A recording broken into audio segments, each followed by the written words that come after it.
Here we go. You really think you have a chance against us, Mr. Cowboy? Hey, motherfucker. What do you like to do? Oh, I don't know. Play chess. Screw. Well, let's play chess. They give off to Jonathan Taylor. Jump cutting his way. Close to the goal line. He's in there. Touchdown. I-N-D-Y. Jonathan Taylor. Wheeler finds Quan from the logo. Here's Halliburton into the front court. Mishandled it, but gets a shot. Hits it!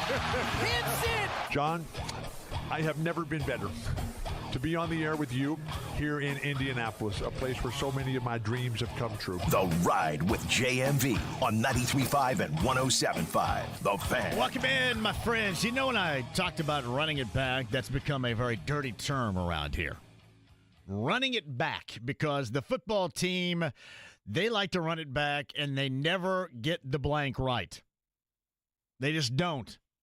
And then they run it back until you no longer can run it back, far beyond time for you to figure out that you need to go a different direction and not run it back. So the term run it back is a dirty one around here. You guys hate it. It's kind of a punchline sometimes, right? So when I suggested in the offseason, because I was absolutely thrilled with the Pacer season a year ago. I loved it. Every second of it. It was refreshing. From top to bottom, refreshing. Like the football team locally needs an injection of refreshment. They're about as refreshing as a month-long loaf of bread. It's tired. It is worn out. It's funny. I felt that way on Friday, and then when I just listened to the promo from Swebo in the morning, and it said we'll go over Chris Ballard's comments, and I felt this way on Friday. I am so sick of Chris Ballard's comments at this point in time. I completely understand why you don't care. Now, that doesn't mean we're going to ignore it. That doesn't mean I'm not going to talk about it, because it is still interesting to most. But it just wears you out because you've seen it and it hasn't worked. And you continue to watch a group of people go down this path, or as we like to describe it, beat their head against the wall and run it back. And running it back for the Pacers, when I mentioned that in the offseason, I was just fine with their moves. And if you remember correctly, it was basically extending their own, handing out money to Siakam, bringing in James Wiseman, who was injured in the first half of the first game. That was basically it. Now, since that point in time, they have brought in a very important piece in Thomas Bryant, and we'll get in how important he has been since he has been here in just a bit. And I was skeptical at the start of the season, too, because you watched them last year and then you watch them this year, and it kind of makes you wonder. But it's nights like last night that makes me feel good about my position on the Pacers running it back, because that's exactly what I had hoped. That's what I want to see. It is simply put, in the NBA for a lot of people, and it's not me because I'm a basketball fan. I know a lot of people cry and whine about the NBA this and political that and the dark cloud over the NBA. Well, you can take the dark cloud and you can prop that over your rear end, because I don't care. I love basketball, and the NBA, talent-wise, is the top of it. I tell you what's worse, watching college basketball where the dudes get played and half-ass that. That's worse. Yeah, you watch guys walk and jog up and down the floor like you did on Saturday night in Iowa City. Watch a little bit of that for a minute. Let's see how that makes you feel. So I love the NBA, and I still love college basketball. I just love basketball in general. You're never going to be able to take that away from me or take that out of me.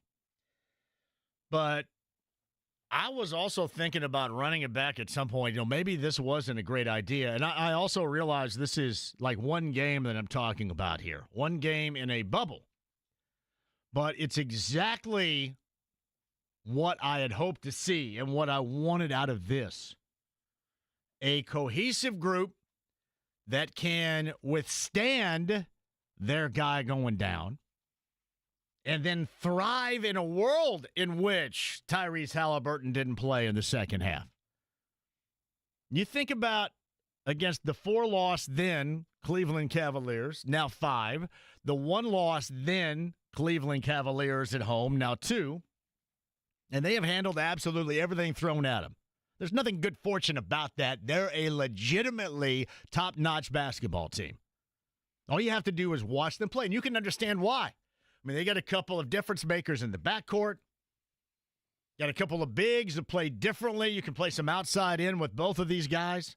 Talking about Allen and Mobley. And you got guys coming off the bench that satisfy roles on a team. And you said the same thing about Wade, who's their starter, spot-up three-point shooter. They got a three-point shooter in Merrill. Three-point shooter Niang.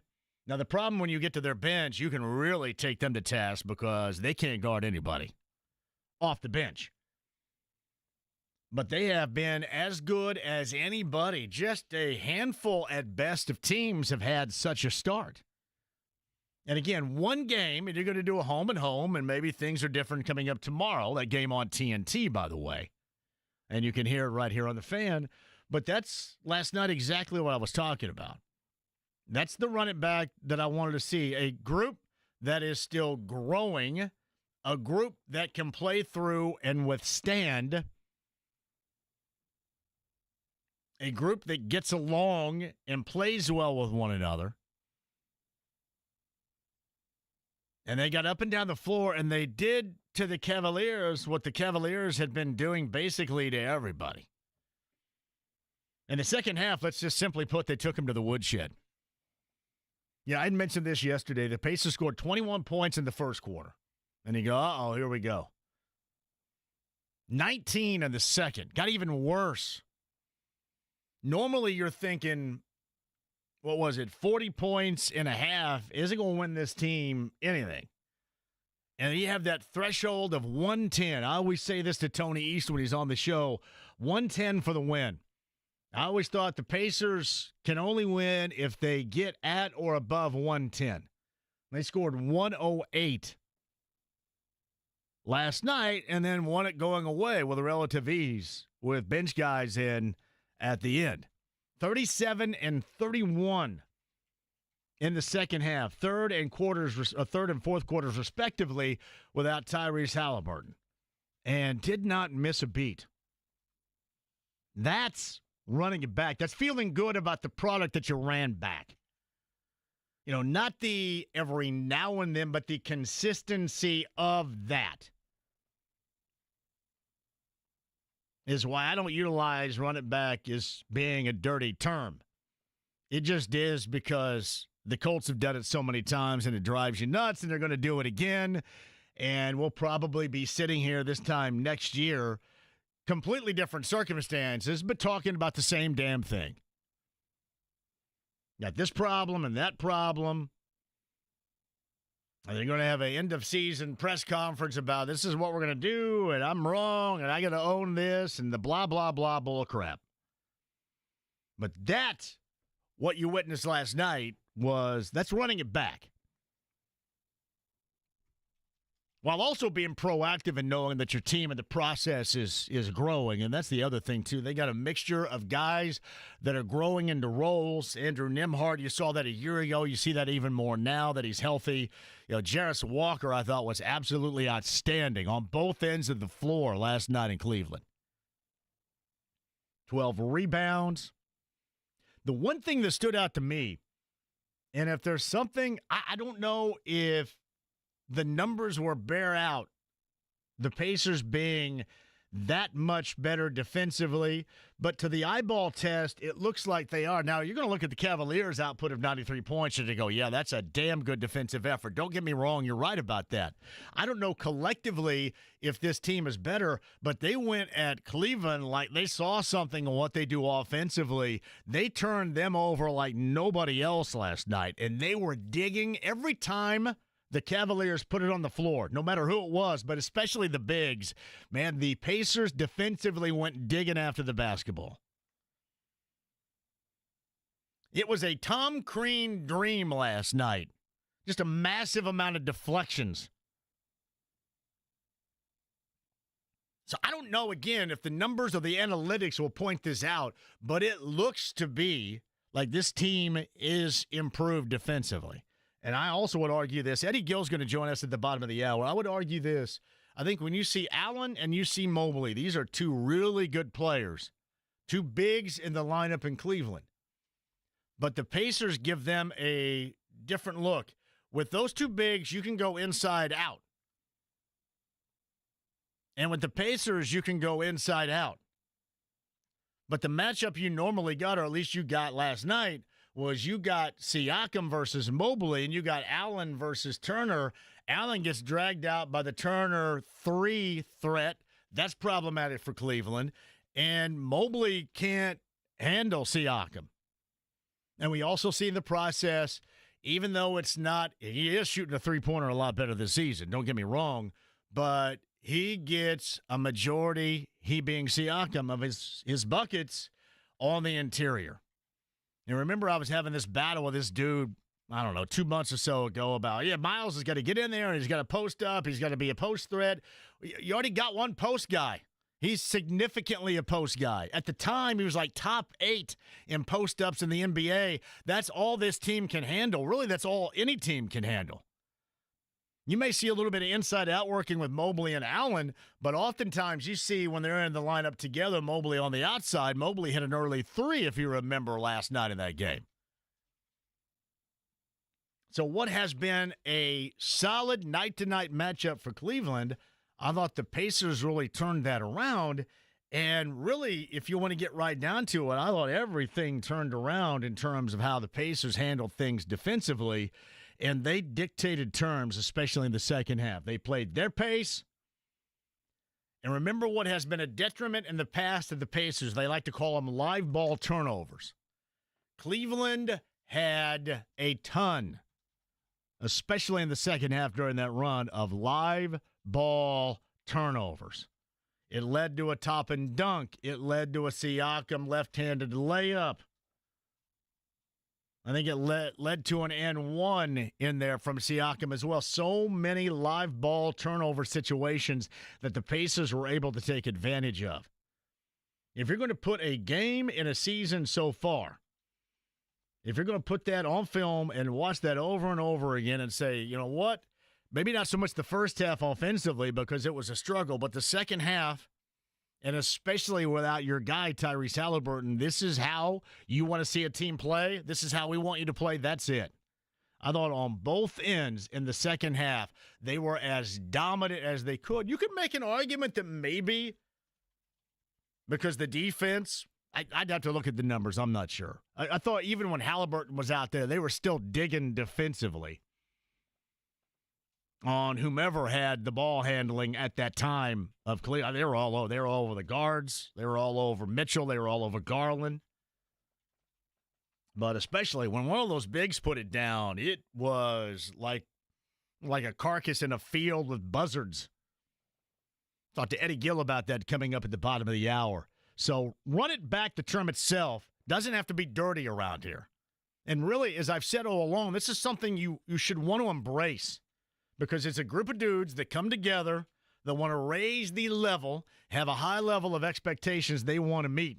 They clearly get along, play well with one another, and they play a brand of basketball that is very enjoyable to watch. It's much more enjoyable to watch when they play well and when they win.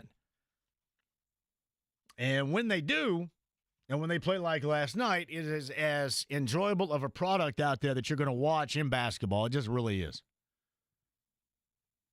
Hey, don't get me wrong. I'm not down completely on college basketball. The money of NIL has just so infiltrated, and there's no, and I mean no ever going back.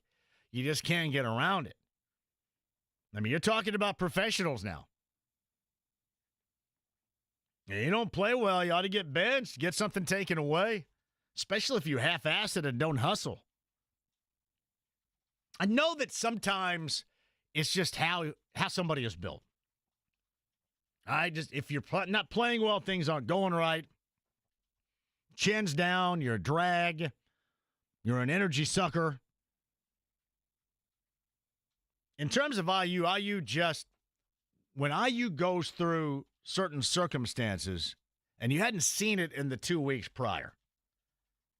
In the 2 weeks prior, they looked like the type of team that you thought could improve, get better. They were improving. We had questioned whether or not Malik Renew, they were better off with him on the bench. Hell, I don't know what they were better off with in Iowa City. That was an absolute mess.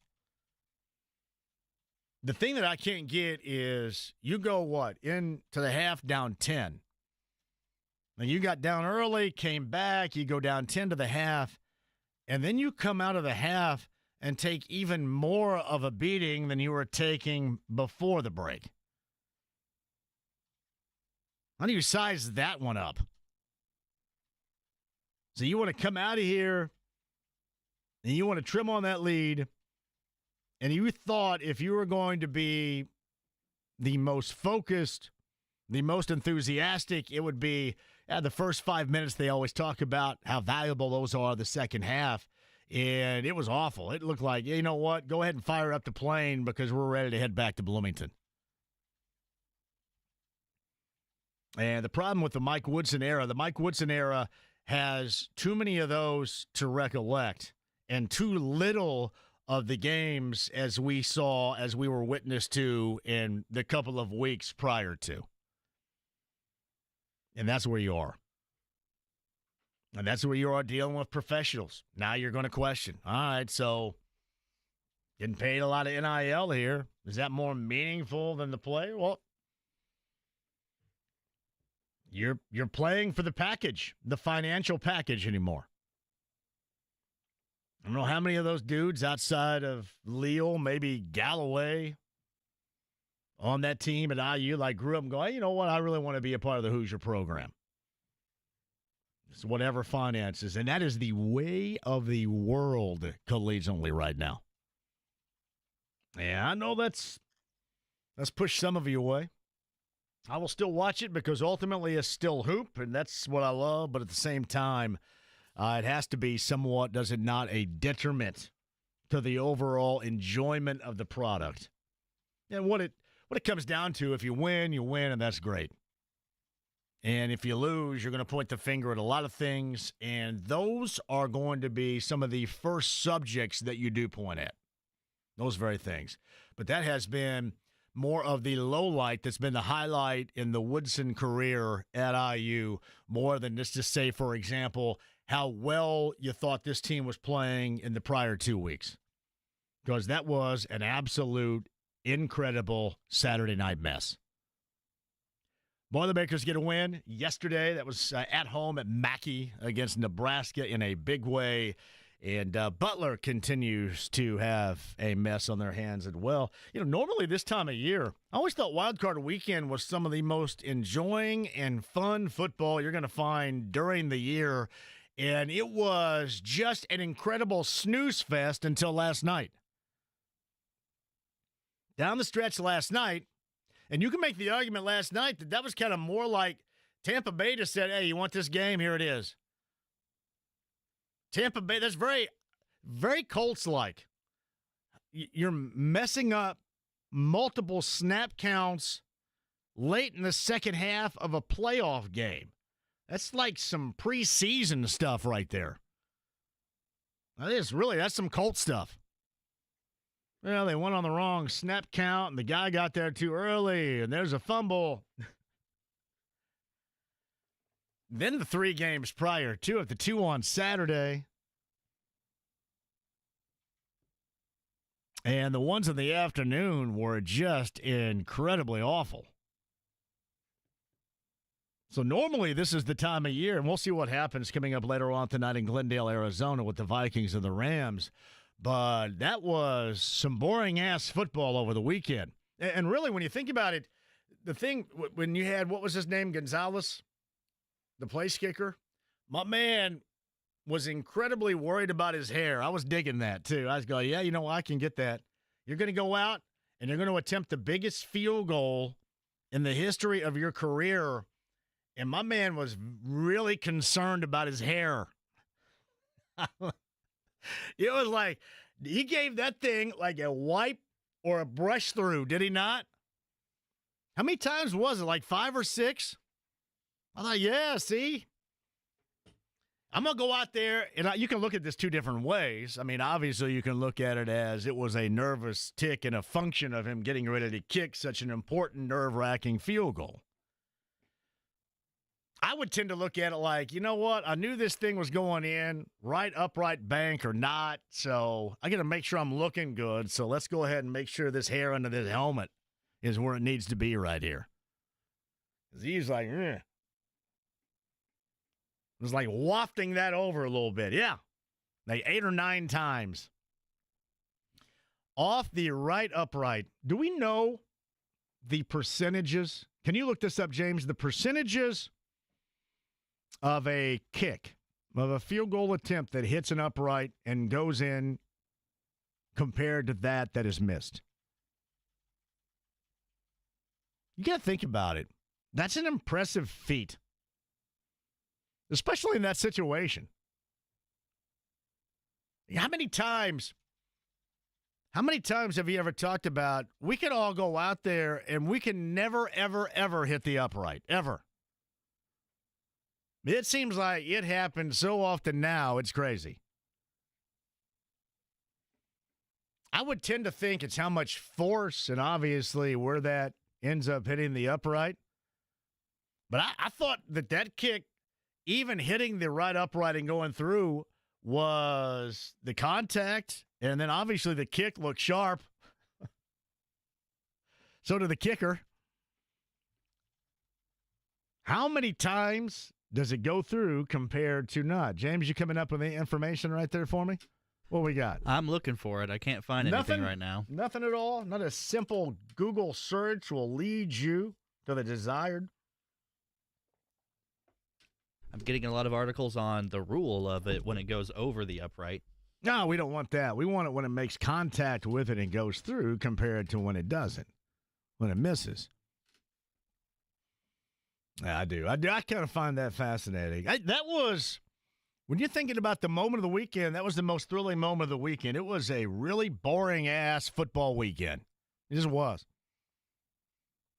Boilermaker fans got excited on Sunday. Pacer fans even more excited on Sunday night. But for everybody else, that was about it. Hey, by the way, too, I did on Saturday night. I did not stay for the game because I had JMV takeover responsibility. Shout out to Mel McMahon, who was actually live and waited on me up until 7. That was awesome of her on B105.7. As usual, we had just an outstanding night. But I went to the Indy Ignite. And I did not grow up a volleyball parent. Lainey never really liked the volleyball hitting her forearms, thus never played, and unfortunately, sometimes, gravitated to basketball. So she plays basketball and not volleyball. I always said, hey, why don't you play volleyball? It looks fun. These guys are having fun. Well, I don't like it when the ball hits my forearm. Let me tell you this. The Indy Ignite pro volleyball team that's up in Fishers, 2 things here. Just an incredible atmosphere. The product is awesome. It was fun. I don't know if you call it, I guess I rebounded. Like I was tracking down during their warm-ups all the loose balls out there. You call it rebounding? I think in basketball terms, I'd be rebounding. I was rebounding for them. But the other part of it is the Fishers Event Center. Holy hell. Hey, Greenwood, Bargersville, you guys put anything up like that? Or are we going to put up another mattress store? Good Lord almighty. The Fishers Event Center, James. It's badassery right there. I saw some of the photos. Yes. It looks like a really nice venue. There's cocktails right next to where I was standing, too. What? It was like they said, we're going to design this place, and we're going to offer cocktails. We're going to do what is best for JMV. This is what we're going to do. He's going to be able to shag. I don't want to say shag. That didn't sound good. He's going to rebound volleyballs. There are going to be cocktails right there. All inside the Fishers Event Center. They play again on Thursday at home against Grand Rapids. My advice is for you to hit that thing up if you didn't make it on Saturday. It was sold out. It was on RTV6 as well, I believe. Good for RTV6. Hell, I didn't know they exist, but they're still there. RTV6, shout out to you. Do that some more. But that was a great venue, great environment, and the product was fun as hell. So I get it now. All you volleyball parents out there, you've been telling me this for years, and I really didn't get it. I get it now. Well done. More on that coming up.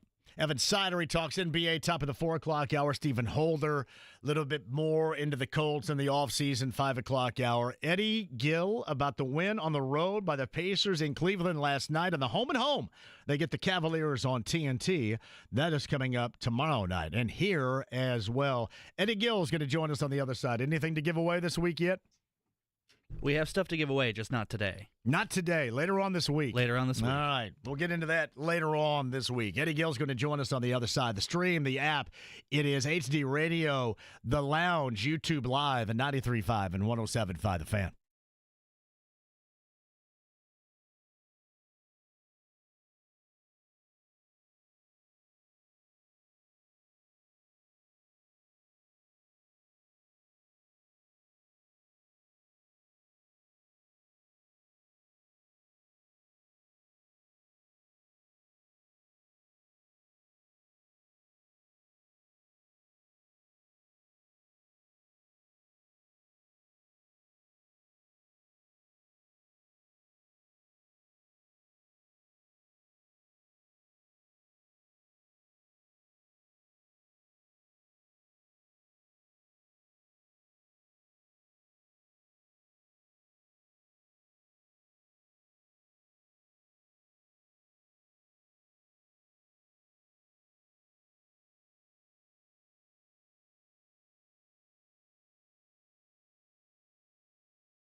JMV. Let me have a Diablo sandwich, a Dr. Pepper. Make it fast. I'm in a damn hurry. 93.5 and 107.5. The Fan. Just psychedelic furs right here, you got me? Richard Butler's a good dude. Heaven.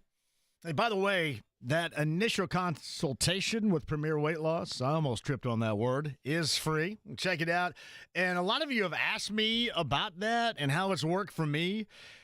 Please feel free to reach out if you want to. You can reach out both publicly and privately, and I'll tell you all about it.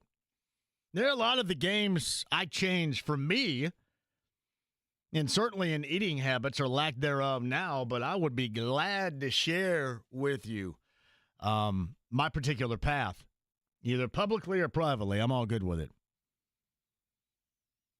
Evan Cidery, more NBA top of the hour. Stephen Holder coming up in the 5 o'clock hour. Rick Venturi in the 4 o'clock hour tomorrow, so buckle up for that. He'll talk about running back number 2, who is also quarterback number 1. That's going to be a good-ass time coming up tomorrow, 4 o'clock. You guys better be ready for it, promise. Running back number 2, quarterback number 1. Andy Moore, Automotive Group Hotline. From Pacers Television and Radio, the former NBA guard Eddie Gill joins us now. Good afternoon, Eddie. How are you? Good afternoon. I'm great. How's everything going? Man, fantastic. After watching that last night, that's what I'm talking about. Run it back's a dirty term around here in terms of the football program, but that's what I was talking about, and that's what I wanted to see and expected out of the Pacers with them running it back. That was one hell, especially in the second half, of a performance in Cleveland last night. Listen, it was incredibly impressive, and I would agree with you. You know, you come back into this as you start this season, coming off Eastern Conference Finals appearance. You know, you had those types of expectations, or at least my expectations were for them to come in and compete at a really high level. Struggled early, but man, have they responded in a beautiful way. And last night was an incredible win. I had a theory last night. One is I think they've been much better defensively, and to a level I didn't think collectively they could reach. But I'll get to that point in a second. I thought collectively on that side of the basketball last night, they took aim at Cleveland on the dribble all the time. It seemed like whenever the Cavaliers put that thing on the floor, they had been told, and that was something in the blueprint of things, been told to go after that dribble really against anybody, whether we're talking about in the backcourt, but especially the bigs. Did you see that too? Yeah, there's no question about it. I thought, you know, one thing we haven't said about the Pacers here as they currently constructed is that they're a quote-unquote physical team, right? They're not going to overwhelm you with their physicality. But I thought last night they played physical basketball, especially in that second half, taking control of the game. And to your point, at the point of attack, I thought Andrew Nembhard was incredible as usual defensively. Ben Shepherd, you know, when Halliburton goes out, Ben Shepherd steps into that starting lineup in the second half. He's incredible on the basketball. Pascal Siakam is picking up full court. He takes the basketball from Matt Strus in broad daylight in the backcourt, lays it in. Ben Shepherd got a steal from in the inbounds in the backcourt also. And then obviously you got Miles Turner anchoring the rim. Thomas Bryant, when he comes off the bench, he has been nothing but sensational in terms of filling that role. So collectively, I thought they were phenomenal. Jarris Walker was incredible to me with his ability to defend. His handwork is second to none in terms of deflections. He had a career high in 12 rebounds. So all of it is predicated on what they were able to do on the defensive end, and they're all plenty capable offensively. So when they do get steals, live ball turnovers, they get out on open floor, something's good is going to happen. Two-way guys, everybody always brings that up with the Pacers. I thought we lived last night of the escorts of Jarris Walker becoming what a lot of people believe the Pacers need to go out and get, and maybe evolving into that role. Are we seeing that a little bit now? Yeah, he's completely embraced that end of the floor. He's taken on the challenges of perimeter players. And in today's game, he can guard some forwards, but he's done a really good job with wing players, making their life miserable. And like I said, I don't know if everyone's noticing it, but when he is on the ball, and if anyone is playing around with it, you know, with unnecessary dribbles on the floor, he's going to get it eventually.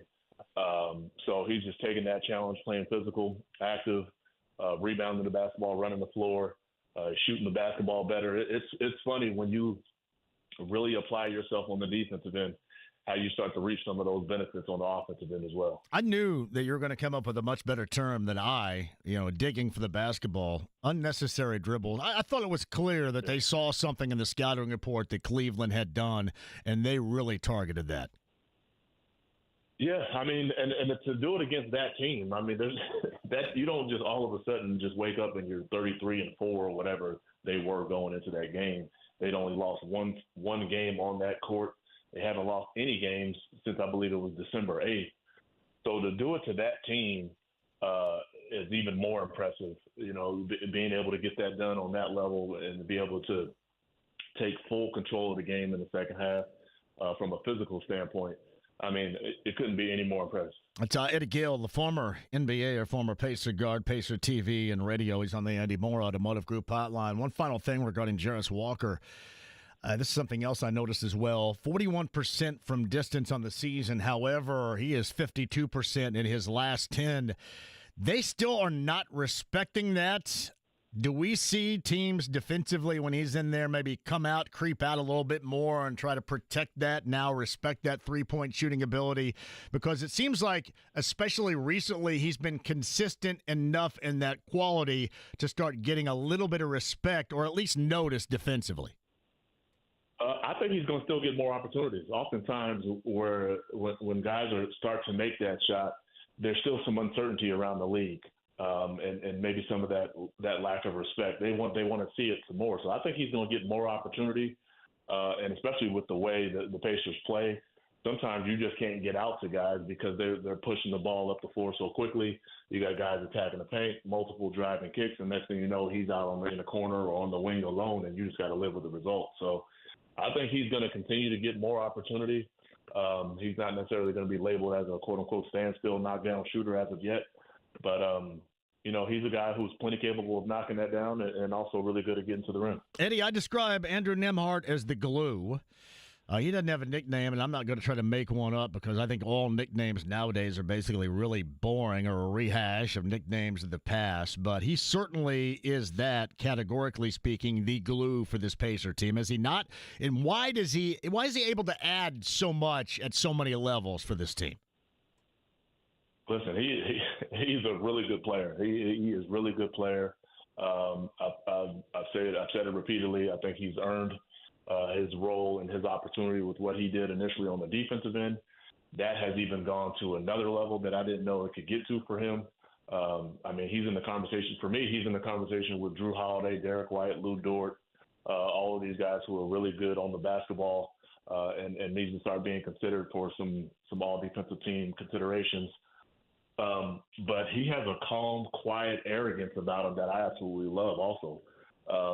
Offensively, he's shown that he's plenty capable of being able to get it done on that end. He's clearly hit big shots, so he did it again. He had a huge fourth quarter against the Cavs last night. I believe he scored 11 points in the fourth quarter, in which he was able to seal it with a couple threes. He threw one in off the glass at the buzzer. Then he comes out, hits another one in the same spot. And then he hits that step back on the baseline.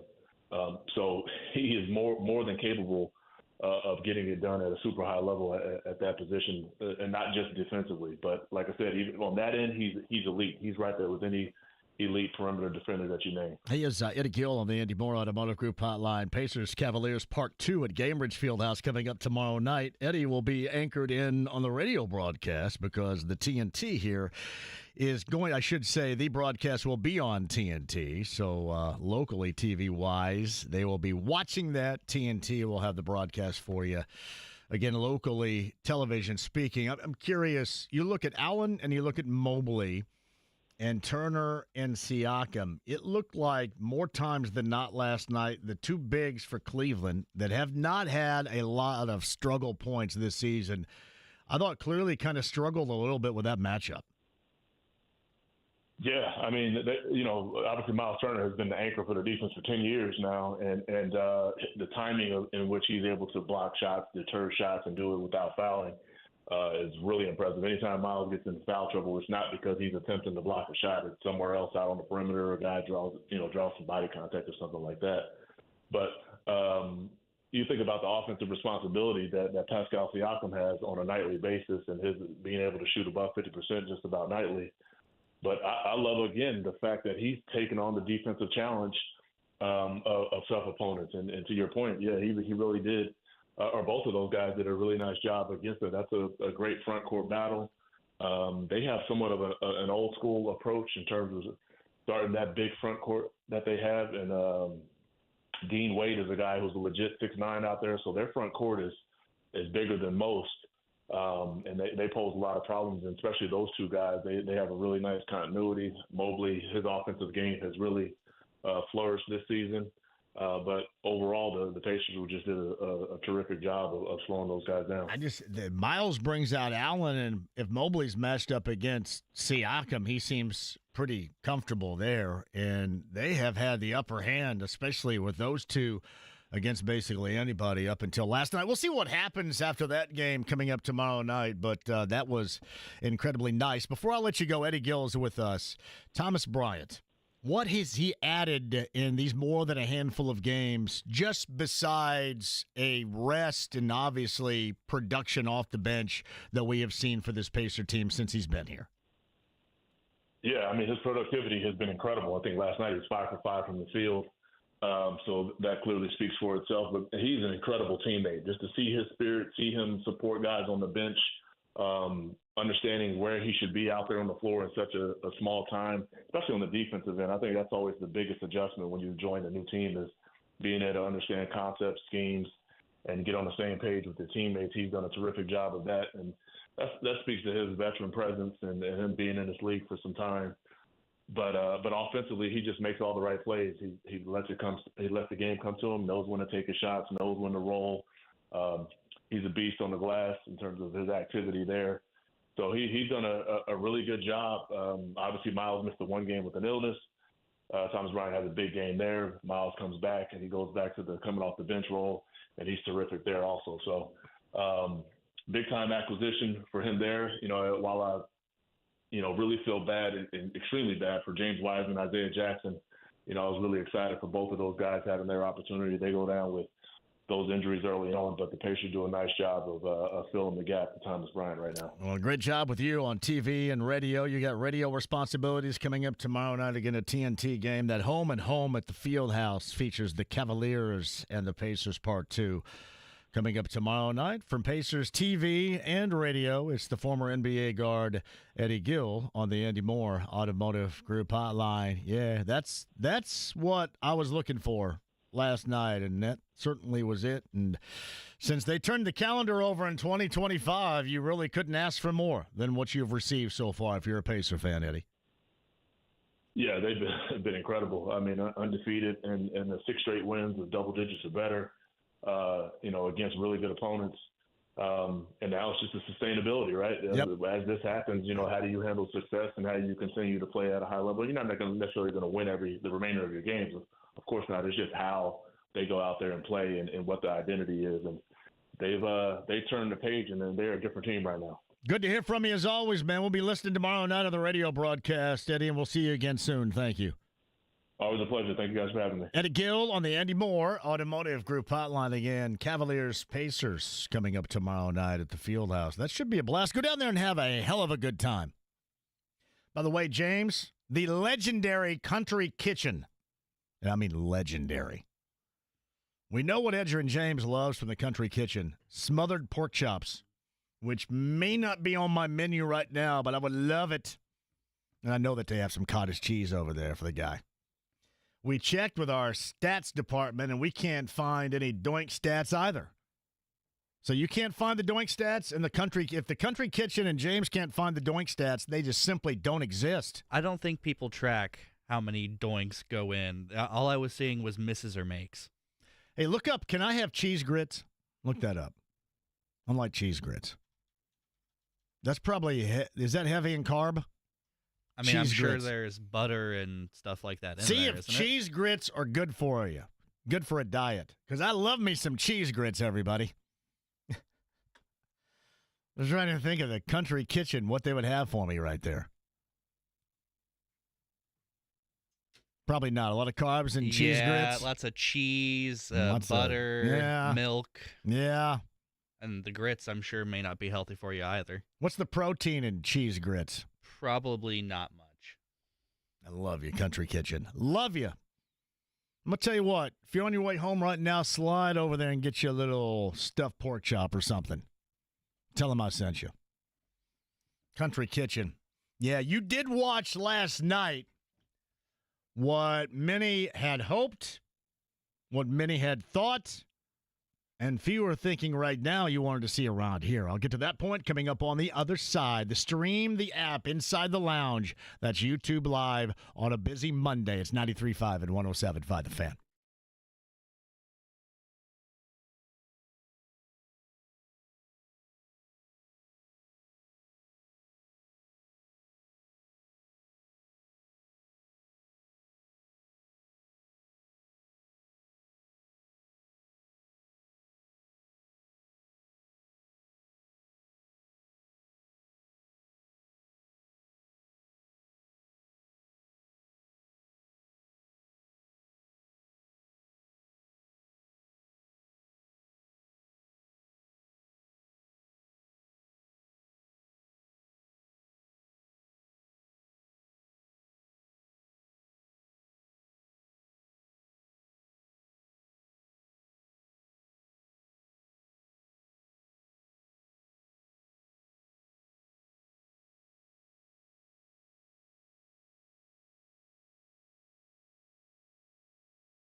Jim Perry, now talk to him, damn it. 93.5 and 107.5, The Fan. Hey, welcome back. Eddie Gill, podcast 1075thefan.com. Zane Gonzalez has dealt with OCD his entire life. That was explained, I think, after everybody talked about him fixing his hair. I thought it was great. Just great moments in preparation for a huge moment for him. You know how big of a fan I am of my hair. I'll be fixing mine, too. That was the story, in case you didn't know it, of Zane Gonzalez last night, the Commanders kicker that doinked that thing home for a wild card win on the road in Tampa, which sounded like it was a home date for the Washington Commanders. The lone exciting game so far in the NFL postseason. And by the way, I mentioned this. I'll get more into it, especially with Stephen Holder in the 5 o'clock hour. You watch Jaden Daniels play. That's exactly what everybody thought, expected, and still hope that you get from Richardson here. Was that level of play. And I think you're okay now going into year 3 to compare and contrast the two.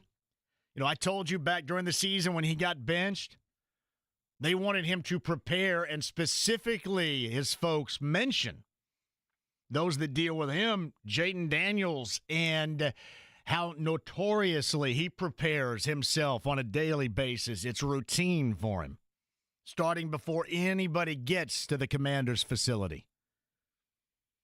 But the entire package of Jaden Daniels is what people thought they were going to get and hope to get still from Anthony Richardson. Compare and contrast. Stephen Holder's going to join us coming up at the 5 o'clock hour. I mentioned Eddie Gill regarding the Pacers and the Cavaliers from last night. Round 2 happens tomorrow at the Fieldhouse. Have a little bit of fun with that. What, next week when the Pacers head to Paris? For that Paris in Paris event with San Antonio. Nicely done. Steve writes this: you weren't rebounding Saturday night, JMV. You were shagging balls. Am I allowed to say that? I'm just out here shagging balls. Is that okay? Well, you've said it. There were balls that needed to be shagged. See, there's like 2 different forms in which it's really awkward. Like the most awkward word that's ever used on the air that's okay but is awkward is moist. Mm-hmm. It's like you can't say, you go, hey. I will say, I think that may be a bigger issue if we were overseas in Britain or in the UK. Yeah. Shagging, Steve says, and Steve's a big-time volleyball guy. I was shagging balls. Oh, is it a volleyball term? Oh, he's a big-time volleyball guy, I would guess. All right. I called it rebounding. Because I was going to say shagging. I just thought shagging, because I thought what you had referenced, the English slang term, sounded pretty awkward, too. Is there anything that I ever say that sounds right and doesn't sound awkward? But shagging balls evidently is what I was doing, and I loved it. Had a great time. The Indy Ignite, and another home date coming up at the Fishers Event Center on Thursday against Grand Rapids. Steve does add, the place was electric, great crowd, big win. Good time. Go check it out. Tell them that I sent you. Quick break, we'll come back. Stephen Holder after 5. Rick Venturi in the 4 o'clock hour tomorrow. No, seriously. You talk about somebody that is chomping to break down Chris Ballard from Friday. There you go. That's going to be great. Rick Venturi tomorrow at 4 o'clock. Stephen Holder today at 5. Evan Cidery, NBA from top to bottom. Maybe some options out there as well. And I know, Greg, for some reason, I still get, do you think the Pacers are going to trade or get rid of Miles? They can get rid of Miles. At some point, Greg, people are so stupid about that, they will never get it. Some just will not ever get it because they're just so stupid. And we make fun of those people every day right here. 93.5, 107.5 The Fan.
to get on the stool because he's under 5 feet tall. 93.5 and 107.5. The Fan.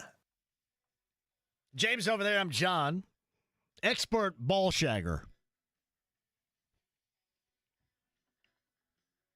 And Gill a little bit earlier. Pacers Cavaliers from last night. Now, Stephen Holder joining us in the 5 o'clock hour. Damon Dobbs sends me this totally unofficial stats. See, I love totally unofficial stats. 1999, James, through 2024. Over 56,000 point-after attempts or field goal attempts. 582 hit the post. That's 1 out of every 94. 35, in fact, according to Damon Dobbs, 35 were good. 1 out of every 19 that hit the post was good. Now, figure that out in terms of soccer. As if that matters at all. Damon Dobbs. I love totally unofficial stats. You know what? Those were totally unofficial stats until we just made them official, Damon, right here on this show. We have made it official. 582 of 56,000 plus PATs or field goal attempts hit the post between 99 and 2024. 1 out of every 94 hit the post. 35 were good. It's beautiful. Thank you, guys. I love this show. Damon Dobbs, you're awesome. Jeremiah writes this: I never proclaimed to be very intelligent, but trading Turner is a horrible idea. I have concerns about the performance of Halliburton and would like to see trade options for him. He was traded before, so it's not out of the realm of doing so. Well, you guys aren't going to listen to my run-it-back mentality right here, are you? First of all, if you're still anti-Miles, right, you have zero idea about basketball. That's okay, because some of you don't, clearly. And then some of you are just jackasses. I don't know what that percentage is. Damon, can you look up how many people don't know basketball compared to how many people are just jackasses? Damon Dobbs, those are good stats right there on the fly. Well done. Stephen Holder coming up after 4. Check that, after 5, which is also after 4. Rick Venturi in the 4 o'clock hour tomorrow. I promise you will not want to miss that. He wants to talk about running back number 2 and quarterback number 1. In that order, by the way, too. Should be a blast. Don't miss it. Andy Moore Automotive Group Hotline. Love talking hoop with our next guest right here. Joining us to talk NBA and then some. Forbes Sports, he covers the NBA. He is Evan Cidery. Hello, Evan. How are you? John, doing great. How about yourself? All right. Do we gather anything? And listen, I'm trying to not make this out as just one game in January. But last night was fun as hell. Get a little rematch coming up tomorrow night. But what was your takeaway from last night? Maybe even more so than that. What's been your takeaway of the past 6 in 2025 for the Pacers, or even more broad spectrum-wise, what has been your take on the Pacers since what was the most dreadful game of all time, that home loss to Charlotte back in December? Is it necessary for them to go out, or are they creating what they need with their own team and own player personnel right now?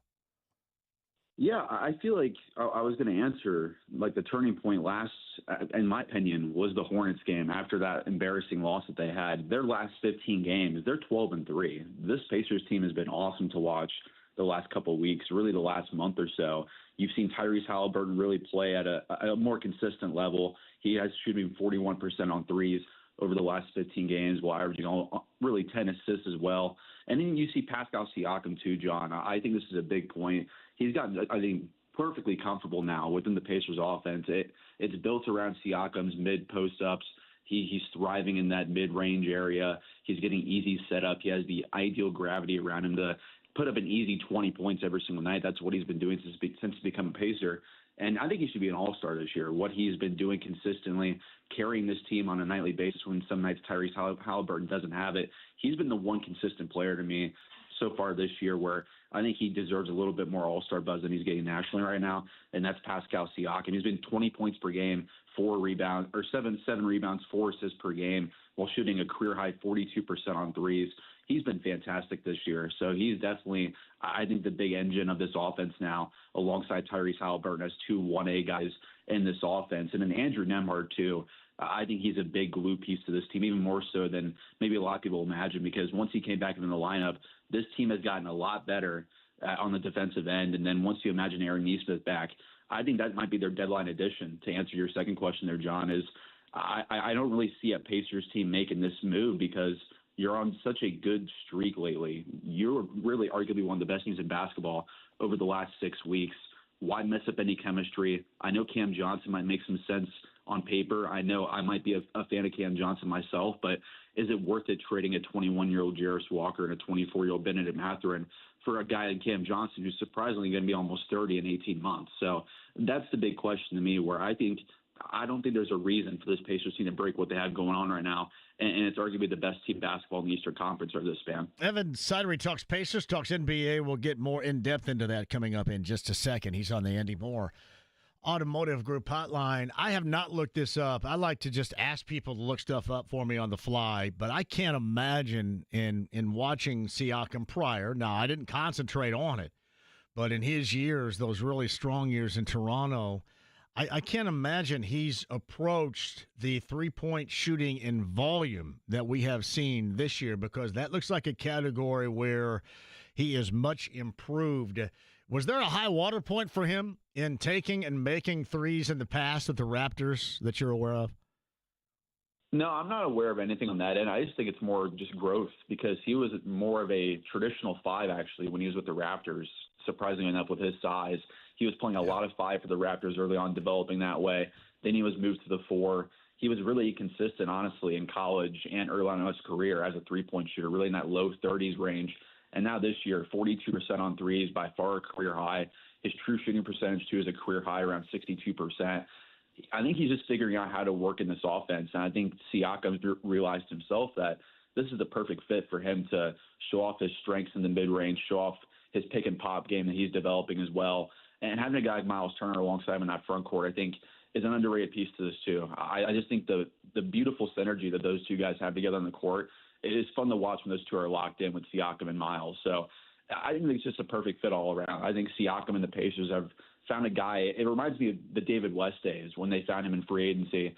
I think Siakam's obviously on a lot bigger level. I think he's a top 30 player in this league, but it's just a great fit on both sides. And there's really no negatives lately on Siakam. He gives you his nightly 20 points, and he's a do-it-all, work-hard guy, and he's become the leader in that locker room. Evan Cidery is with us. Is there any way that the Pacers somehow, some way, don't navigate to make sure Miles is going to be a part of this past this season? Yeah, I'd be really surprised if Miles Turner was not on this Pacers team past this season. Obviously, there's national noise about if the Pacers want to trade Miles Turner. I don't think it makes much sense. Like I was on with you last time, I think it's a perfect fit with Miles Turner, or what they're looking for as far as a rim protector that can not only space the floor, he's doing it at an elite level for a big man. But if Miles Turner became available, he would be coveted by so many contending teams. Every single team in the NBA is looking for a shot-blocking center that can hit the three-pointer and above average to an elite clip, and that's what Miles Turner's been with the Pacers over the last couple of years with Tyrese Halliburton alongside him. So I don't see a reason why you wouldn't keep him around. He's only 28 years old. I think he has a couple more good years left in him, in my opinion, as far as his prime goes. So maybe like a 2 or 3 year deal wouldn't surprise me. I would be pretty surprised if it was a 4-year deal. That's a pretty long-term commitment there. But I would say maybe a 2 or 3 year contract for Miles Turner makes a lot of sense for both sides. Who knows on the value as far as the annual value goes there, but I think both sides know that this is a great fit for both as far as Miles and his fit here. He is, as a big, what teams look for now. He is, as a big, this era of basketball. And I know some people, to me, and you can imagine, Evan, will try to pigeonhole him and, well, he's a product of the environment and the way they play. Well, I mean, hell, every player is, numbnuts. But the other side of that is that he would be as good in that role in any other team because that's the way most, if not all, these teams play or want to play right now in the NBA. Correct. Yeah. You could imagine him, like, for example, like the Lakers coveted him for a couple years there. I mean, his fit with Anthony Davis and LeBron James is perfect on paper there. He would be the ideal guy to put next to Anthony Davis in the front court, have his strengths be maximized there. Same with Miami. I think he'd be a great fit with Bam Adebayo, for example. There's so many teams that would love to have Miles Turner. And like you mentioned, today's NBA is all about pace and space. It's about jacking up 40 to 50 threes per game. Miles Turner, to his credit, has really developed into an elite three-point shooter for a center in the NBA. He's one of the best shooters in the NBA as far as consistently over the last couple of years in threes. So, yeah, that's a kudos to Miles. And I think, again, I would be pretty stunned, honestly, if Miles Turner were to leave here. Are we embarking upon a path to where we see a much more and a higher level consistency with Jarris Walker off the bench? Yeah, he's been great over that 15-game span that I mentioned earlier, over that 12-3 stretch for the Pacers. He's shooting 43% on threes, John, and he's averaging 8 points per game, giving you 2 assists, 3 rebounds, a steal per game, all in about 15 minutes. So he's been really active on both ends of the court, and that's a really good sign. I think he's kind of figuring things out there, and I think it's a real positive that Jarris Walker's become a really legit three-point shooter. I think it's a big enough sample size to say he's a 40% three-point shooter, and that's for a guy that's 21 years old that's becoming a better defender than what he was previously advertised at Houston, and then becoming really a better shooter than I ever imagined already in his career. I think it's a kudos, again, to the Pacers development staff with Jarris Walker there. But 40% on threes, 15 minutes per game, he's active on both ends. I'm curious to see what happens once Aaron Nesmith comes back. He might be the one guy that gets his nits tweaked a little bit there, unfortunately. But we'll have to see on that. This is, again, a kudos to you have 9 or 10 guys that deserve heavy minutes in this rotation, and you'll have maybe an Aaron Nesmith slowly ease back into it because they have guys like Jarris Walker, Benedict Mathurin, and Andrew Nembhard doing good lately. Now, are you a big believer in plus-minus?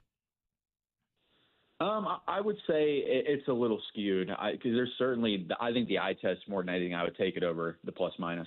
Who do you think was the most important piece, especially in the second half we saw for the Pacers last night of that win in Cleveland? Yeah, God, I certainly wouldn't say it was Tyrese. I would say Yeah. Siakam in a lot of situations. How about I'll take Andrew Nembhard? Let's go. Andrew Nembhard played a significant role in that win last night, right? Yeah, and he's been that way really over the last 10, 15 games. He's been the glue to this team. He's helped stabilize the defense. I think he's not talked about enough nationally because he had that great performance in the postseason last year against the Celtics in the playoffs, but he's become really the glue, like you mentioned, of this team as far as keeping it all together. And Nembhard's a guy to me where you locked him into a really good value contract this past summer. That's going to age really well these next couple of years. And having him locked down with Tyrese Halliburton, Pascal Siakam, I think it's a great fit. And Nembhard's really showing his value there. Well, I was jacking around with plus-minus, and the reason why I bring his name up is because he was -4 in plus-minus last night. And I think most people, if you watch that game from start to finish, would have placed him in the most important reason as to why they won, especially down the stretch. And he was a -4 in plus-minus for all you nerds out there. Yeah, I would say just as an example, when I used to be out in Phoenix covering the Suns, where Mikal Bridges some nights had some on-off nights in the plus-minus, but he was the guy covering the star player, and that's what Andrew Nembhard's been doing. When a star player's on the court, that team's probably going to outscore the other team more often than not. So that might be why he ends up with the plus-minus and the negative end, even though the eye test will say differently. And that's really what Andrew Nembhard's been. Again, he's been, I think, a super underrated player, and I'm really intrigued, honestly, to see his ceiling a couple years from now, what it might be. So Evan Cidery covers the NBA for Forbes and then some. He's on the Andy Moore Automotive Group hotline. Is there a missing piece, you think, for this Pacer team that is lurking as a possibility of acquisition, or might it be a minor piece? What do you think, if anything at all, the Pacers might have up their sleeve as we approach the trade deadline? Yeah, I would have said maybe before they righted the ship a couple weeks ago that maybe you were like a Cam Johnson away, because I think he is an ideal fit in this team. I think he's making $20 million in the next 3 years. That's a bargain contract in today's NBA. 6'9" wing, 20 points per game, 40% on threes, a good defender as well. But with the way they're playing lately, again, I don't see why you'd make that trade. And especially now with how good Walker and Mathurin have been playing lately as far as fitting better into the system that they're in, I don't see why you rock the boat here. So I would say you probably stand pat here, and a guy, Cam Johnson, probably goes somewhere else for probably a price the Pacers weren't willing to pay anyways. It's probably going to be maybe 2 first-round picks or a first-round pick and a good young player. Cam Johnson's really coveted around the NBA.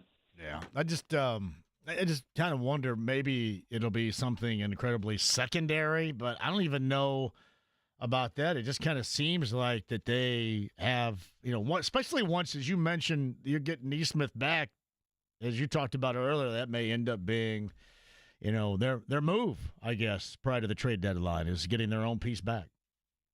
Right. Yeah, and Nesmith, as we all know, really fits well into the puzzle here as far as helping the defense get better. He's a great shooter from three. He's going to fit right in. He's not going to take the ball away from Halliburton, Siakam on the offensive end. I think, like you mentioned, that's their quote-unquote deadline move, is going to be getting Aaron Nesmith back, and I think it's probably going to be they have the luxury, I think, of slow rolling him in now because these young guys are playing well, where he might not be fully back into the rotation, just as a guess here, maybe not even until February. Like, they can slow play it, just let him get back into it and see how it goes from there. But if he's back sooner than that, that's an even better news for the Pacers. So Aaron Nesmith, I think, might be their deadline move because they have the future assets in play. They have the young players, but there's no need to mess anything up when you're 12-3 in your last 15. As of right now, Evan, winners of 6 consecutive, 22-18 overall. They haven't lost as of yet in 2025. That is good for the 5-hole presently in the Eastern Conference playoff picture. With those teams, let's just say, for example, in the East around them, any maneuvering going on before the trade deadline that you can see for any of these contenders? Yeah, I would be shocked if the Celtics made a move, for example, that they have not only so much money tied into their core, I don't think they have the assets in play to make a move. The Sixers, another team to watch, maybe that can make a move, but there's not many teams, I don't think, atop the Eastern Conference that might make an all-in move, so to say. The Magic, I don't see it. The Bucks, I don't see it because they're so strapped financially. They're over the second apron. They can't really make much flexibility moves on their end. The Magic are doing so well with their young core, and already with the injuries, they're still 23-18 without Franz Wagner and Paulo Banchero. I'd be really surprised if they make a move. And it's same with Cleveland and the Knicks. I don't really see many moves up top there. I think really the big move in the Eastern Conference is going to be, where does Jimmy Butler go? Is it going to be the Phoenix Suns? Does he stay put in Miami? And then maybe outside that, it's like a Cam Johnson, for example. Where does he land with the Brooklyn Nets? So there's really, I don't think there's going to be that much movement this deadline. I think it's going to be more so a couple big moves, a couple moves on the margins here and there. But I think Jimmy Butler's kind of tying this whole thing up a little bit. I should mention this. On the 16th, on a Thursday, the Pacers on the road at Detroit, and Detroit has become a much better team now, living their life without Jaden Ivey, as we saw a couple of weeks ago, the former Boilermaker stand out with that particular injury, which was horrific to watch, is done for the season. How are they, at least at a very small sample size, post Jaden Ivey injury? They've looked good. They've looked pretty consistent. I think Cade Cunningham is actually – I actually just got an email just about a PR campaign for Cade Cunningham's All-Star from the Pistons where, I mean, the stats are proving he's having a great year, 24 points, 10 assists, 7 rebounds per game. He's playing like an all-star level player this year for Detroit, and they're above 500 for the first time in 6 years. Like, it's incredible to say that at the halfway point of the year that Detroit's actually above 500. It's been so long since that's been. So Cade Cunningham's playing like a star player, kind of carrying a bad roster right now.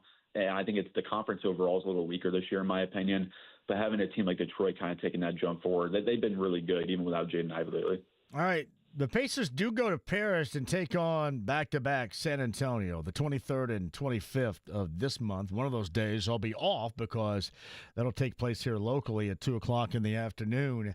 Does that throw a huge wrinkle in a team that is evidently, as we've seen, playing so well at the start of the season whatsoever, or Is travel like that made easier, A, because of how you get there and how you get back and the time in between, both the end before you go to Paris and then once you get back and restart the season here on the mainland? Yeah, I don't really see much issue as far as the flight and adjustment over there. I think they're going over a couple of days before. They're having a couple events beforehand, if I'm not mistaken. And I think they're going to be flying out the day after. So I think they have a couple of days off after as well once they get back. But I'll have to double check on that. I'm not sure. I think the Pacers and the Spurs. Yeah, they play the 25th and they don't play again. That's a Saturday. They don't play again until the 29th on a Wednesday. Right. Yeah. So I think it's kind of built in for them to kind of have that flight rest that they're going to have from Paris. Yeah. So you got, and by the way, when you get back from Paris, Detroit at home, Atlanta at home, and then you go back out west against Utah and Portland, and we've seen their act so far. Difficult places to play, especially Portland, where it doesn't matter who's out there on the floor. The Pacers usually lose in Portland. And you got the Clippers and the Lakers in back-to-back. So you got a West Coast trip after 2 games once you get back. And we saw how they handled that first West Coast trip, but we shall see if there's a wrinkle once you go to Paris at all, or if they do have enough time in between to get right and get back on track. Yeah, I think this team's actually finding their mojo right now. I mean, they're arguably one of the best teams in the Eastern Conference over the last 4 to 6 weeks, and I don't see why it can't continue. I actually like their schedule coming up here a little bit. They have a couple good test games coming up, like you mentioned, on the West Coast. Those 2 LA games are going to be really intriguing to me. If they can go in and take both those games against the Clippers and the Lakers, that'll say a lot about, I think, how much this team's turned a corner over that span. And moving ahead a little bit to past the deadline, I think that'll be a good barometer of how good this team has been. If this keeps up until the deadline, I don't see why you make a move either. So it's all tying together. If the Pacers keep winning basketball games, I think they're going to stay quiet and let this thing kind of keep gelling together and producing some wins. Hey, Evan, one final thing, too. We have that common bond because of the deal with Sacramento with Sabonis and Halliburton years ago. They, in Sacramento, fired Mike Brown, and there was an outpouring of those upset in the NBA, especially present coaches, about that. But the Kings have won 7 straight with Doug Christie as their coach right now. What has changed with this group? Yeah, I think it's just buy-in from the players, and surprisingly enough, they've won the last 3 games without De'Aaron Fox, who's been out of the lineup with an injury. So that really says a lot. And Sabonis had a monster game the other day. I think it was 28 rebounds, 24 points against the Celtics to win in Boston.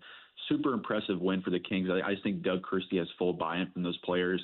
He has them motivated. I just think it's a perfect case of Mike Brown had those good couple years in Sacramento, but after that, I think that locker room kind of tuned him out a little bit. They just needed a fresh voice, and maybe Doug Christie is that guy, but we'll see on that. I think this might be – the Kings are going to be a team where I'm still kind of on the fence about them overall for where they're going to be in the Western Conference. So I'll be very curious to see where they are like a month from now to where they are right now. It's Evan Cidery of Forbes talking NBA and more exclusively regarding the Pacers, but a little bit on the fringe there regarding the rest of the NBA. He's on the Andy Moore Automotive Group hotline. It's always a pleasure, Evan. We'll do it again soon. Thank you.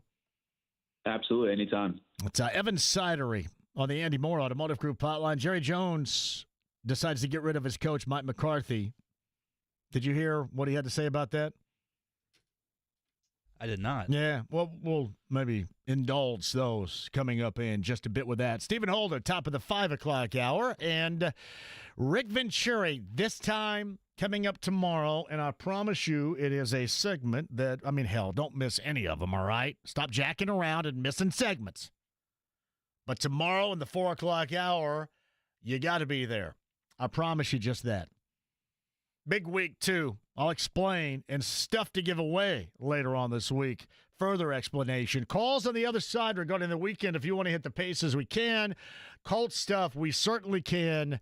And obviously, the differences between Purdue yesterday and IU on the road on Saturday night, and then Butler in there losing in the middle. Good Lord.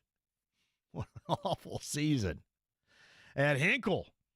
Quick break. We'll come back at 239-1070. 93.5 and 107.5 The Fan.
with JMV. I am the cream, yeah.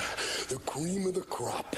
And there is no one that does it better. 93.5 and 107.5. The Fan. Mike McCarthy is gone. Is he going to Chicago? Marcus Freeman going to go someplace too? I think, honestly, McCarthy will go to the Saints. So he's getting another gig. I think right so. Awaiting him. All right, then. That was reported earlier today. It's been made official by now with a statement from the Cowboys, but they have parted ways with their coach, Mike McCarthy. You've got playoff football later on tonight. For goodness sake, be a little bit more like what we witnessed last night instead of the prior wild card games. This used to be such a coveted weekend, an embraceable weekend. And it was a bunch of crap. 8 o'clock later on tonight, Glendale, Arizona, Vikings and the Rams. What the hell happened? Can we argue at all? Like somebody had said, to think that the Colts are anywhere in the general vicinity of any of these playoff teams. And then it got me thinking, some of these playoff teams we watched over the weekend were awful. So, I mean, if the Colts can't be involved, how close? And we heard Chris Ballard talk about the lack thereof after Shane Steichen 3 days earlier said that they were close. Yeah. For Chris Ballard, you got to say that because they're not. The mediocrity, you got to first get there. And you just look around, there's just a lot of bad football played. Am I wrong about that? A lot of bad football. Very top-heavy with good teams. And our wild card weekend was evident of that fact. It's from Josh. If you swap Jaden Daniels with Richardson, do you think Daniels would have had less success here and Richardson more in Washington? Also, Terry McLaurin has to be the most underrated wide receiver in the NFL. He is a straight cathedral stud. Josh, and no, I don't. I think Daniels is going to be good wherever Daniels goes. Don't get me wrong. They set him up in a right situation with Cliff Kingsbury. That has worked out fantastically. They went with Dan Quinn, the veteran guy, and then the offensive guru, and that has worked great for them. Now, let's just say, for example, you put Jaden Daniels in a lot of the dysfunction that this crew has around here, it may drag him down a little bit, but he's still going to be good because he's a good quarterback, an up-and-coming good quarterback. And Anthony Richardson here has proven nothing positively. If there's anything that's been proven is that there's a huge reason why you shouldn't believe that he's ever going to prove it. That's what's been proven so far. Thank you, Josh, for that. Chad writes this: I love the game the Pacers played last night, but now we got to hear the morons talk about how they're better without Tyrese Halliburton. Hey, let me tell you this really quick. No jackassery. They're better with their pieces. Now, I would argue defensively, maybe you get better, but these guys also play at their best when he is able to distribute. I'm not suggesting that they're still not going to be good, and that was evident, but still, yeah, don't even think about that. I saw Jeremiah say, well, you got to think about trading him. You don't have to think about any of that stuff right now. What you have to do is embrace the fact that they're playing at a high level and go with it. I didn't think anything about that last night, Chad. I guess others did. I just want to see them play well collectively. And in this case, they did it on the road against a team that has been the best. I just can't think of a negative out of that. JMV, from Shane's point of view, we are close to being in the playoffs. From Ballard's, he's not close to saving his job. Well, Ballard just did save his job again. Come on, man. You saw the Colts? And I know the playoffs have been bad and boring. But, I mean, hell, they can't even be bad and boring. If you have a playoff with the Jets and the Patriots, I guess that's something you can embrace. When's that playoff start? JMV, I blame the committee. They had it wrong, the NFL teams in the postseason. That's the other thing, too. I will say this about all. You look at the national championship game a week from tonight. And I understand why IU fans are all bent out of shape. And I said this all on. This is about being at the big boy college football table. And they got all the negative reaction. They didn't belong at any of that. And, of course, it was just a lot of jackassery from jackasses saying it. You had Mr. Peanut and you had Herb Street all yip-yapping. I would suggest that it's better to be proven right than to want an apology for what is said. I just feel good about that. I'd feel good about the fact your team was there. Look at the season they had, and you can reflect. In terms of relativity, you can reflect and go, oh, yeah, you know what? Those that suggested that they did not belong, clearly they were wrong. They've lost to the two reps in the national championship game. That'd be good enough for me.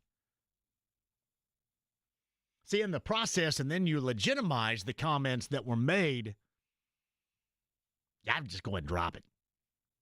If I were you guys, just drop it. I wanted to talk because there are a lot of things I never drop, but I would go ahead and drop that. JMV, you can say AR hasn't shown the ability to be a high-level consistency, but don't sit on the air and pretend like he hadn't shown the ability to be a high-level quarterback. See, Alex explained to me this. Help me out here. The ability to what? To throw it 60 yards? Check. To be able to run? Yeah. To be able to run and then get tackled and not be hurt? No. Alex, you see something that I don't, and honestly, I'll sit here and say whatever the hell I want to say. You have to come up with something different than what I've seen. I hope that it works out. And I believe me, Rick is probably going to be here tomorrow in the 4 o'clock hour, and he's going to say good things because at this point you have to. You have to trust their judgment, and you have no reason to trust their judgment right now because you have not seen what they've talked about or what they believe in. That is fair. There's nothing unfair about what anybody says that doesn't believe in that right now. It's just there's a level of butt-hurtedness here that you have to understand. You don't get to shake it until you're proven right. And there is nothing that's proven you right to this point. Zero. And listen, I hope I am sitting here and I could say, you know what? Alex, who is an awesome listener to the show, I remember back on January, whatever the hell date it is. What is it now? The 14th? 13th. January the 13th, 2025. Our good guy Alex was right about this. Man, I hope to be able to say it. But to suggest that we can't talk about him at that level and be justified is inaccurate. We can. In fact, you have to, because everything else is just kind of a pipe dream right now.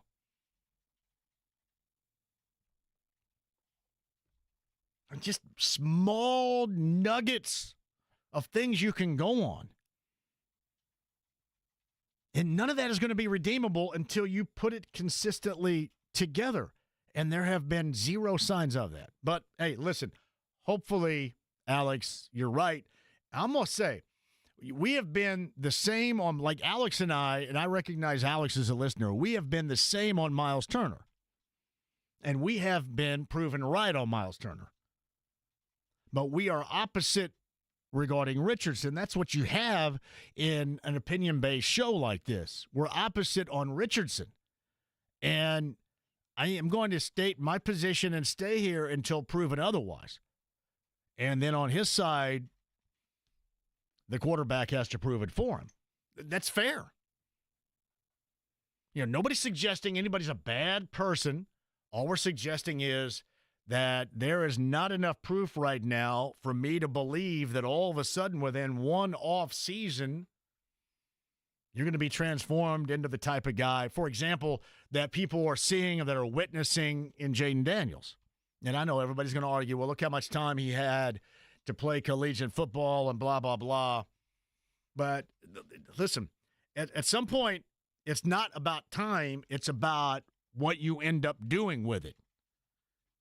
And this clock is ticking faster and faster around here. So there's zero evidence of it. And it's not unfair to state that. In fact, it is far from unfair. It is incredibly accurate. And it doesn't make you a hater. Nobody's a hater. Believe me, nobody around here more than those that are non-believers want to see this thing turn around because there's a lot of time and a lot of money wasted on jacking around with this mess and being told the same damn thing over and over. And to have an organization never be able to prove it. You're just going to live in this landscape of a dream. That's what I talked about on Friday after that presser. I mean, crossing your fingers and you hope.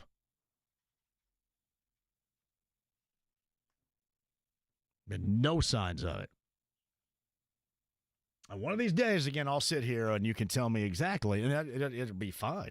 Because it doesn't make me mad. It'll make me feel good because finally there's a product that you can enjoy, product you can get behind, you can believe in. But nobody's believing in this thing right now, really across the board, and I don't blame anybody for not believing in it. What evidence is there? A quick break, we'll come back. Some of that evidence with Stephen Holder, I'm assuming coming up at the top of the hour, maybe a little bit of evidence, what you guys would like to call more fair and balanced because you're a hater. No, I'm about as fair and balanced as it's going to be. And Rick Venturi in the 4 o'clock hour tomorrow where you will not want to miss that, I promise. Jeremiah believes that Deion Sanders is going to be the next head coach of the Cowboys. Cool? Cool. McCarthy's going where, to the Saints or the Bears or where? I think he's going to the Saints. I think the guy from Detroit's going to the Bears. Hey, am I the only one that dislikes Nick Sirianni? A lot of people dislike Nick Sirianni. I guess he wins games. Does the winning of games at all subtract from just the high level of douchery he presents? I don't think so. Because he seems like an incredible douche. He seems annoying, like very, very difficult to deal with. Seems like, if not for football and winning, which is good, I think you can cloak, right? Mm-hmm. You can hide a level of douchery sometimes by winning. Yeah. Because, last year they still won. They were disappointing down the stretch, but they wanted to get – the douchery was like overshadowing the winning last year. Eagles fans wanted him fired after last year. So So I guess what we get to is you have to win at a very high clip if you're Nick Sirianni to help overwhelm that high level of douchery that he presents. I think he might need to win the Super Bowl, otherwise he may be his seat might be a little warm next year. Think Mike Tomlin gets the gate? Maybe. How many teams for their jobs would hire Mike Tomlin? Oh, if he immediately got let go. I'd say there were very few that probably wouldn't. I can kind of see it. That is just a different situation. While he has been successful and he has won, people expect more. Well, he hasn't won a playoff game since 2016, has he? I don't think so. Yeah.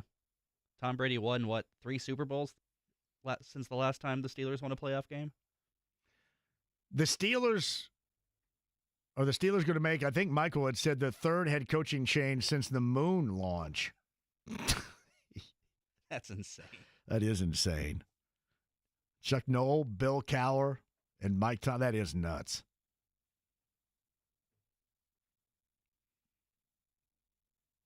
Would you like to see an era in which that was more prevalent, more prominent than all this?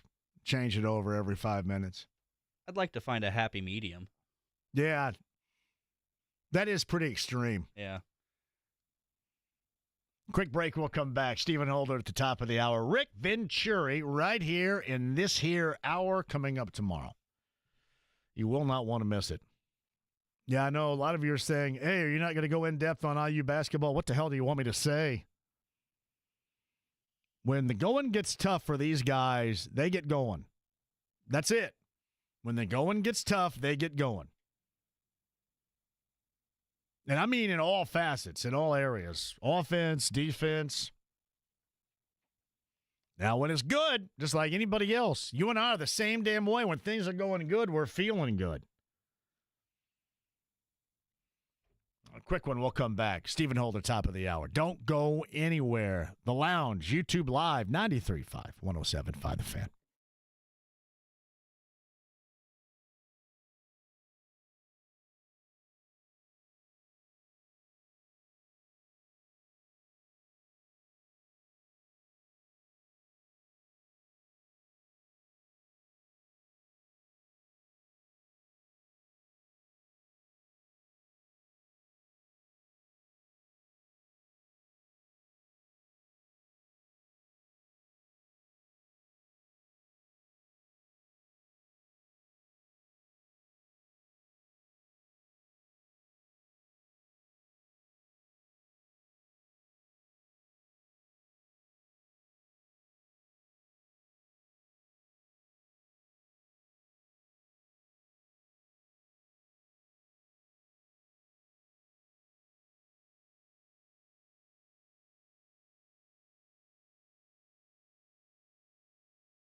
Rascal Flatts guy.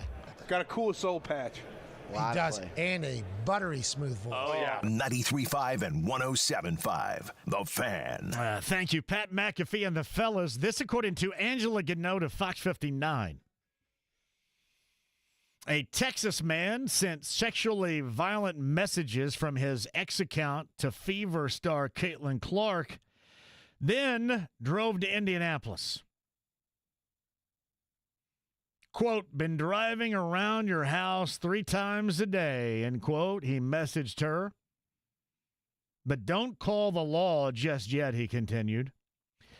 Michael Thomas Lewis, 55. Yeah, not to be confused with others. Michael Thomas Lewis, 55, who, if there is a mugshot of somebody that looks like, there it is right there.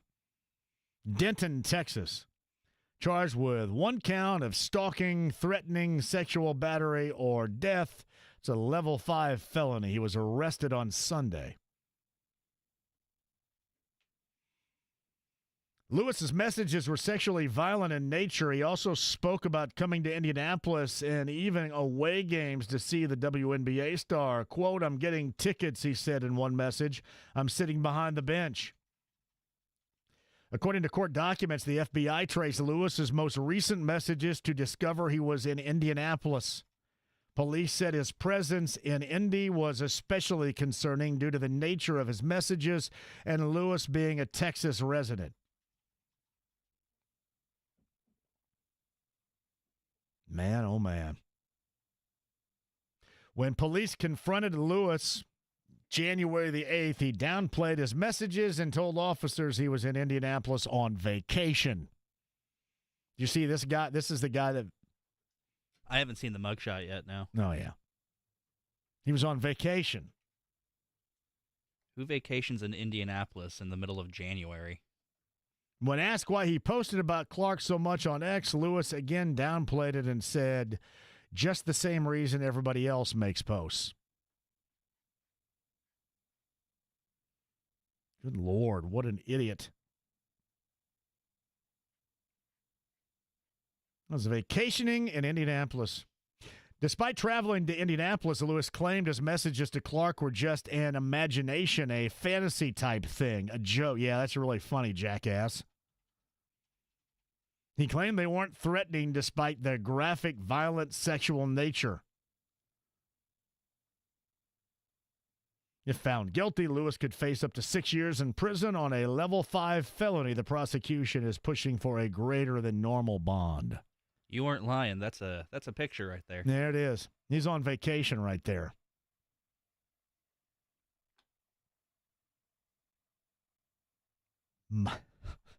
Vacation. Now, what's wrong with it? It's just on X. Michael Thomas Lewis, 55. This jackass is the same age as me, by the way. Well, you look a lot better than he does in that photo. Do I? Yeah. Well, if I didn't shower or shave for 2 years, maybe I'd look like that.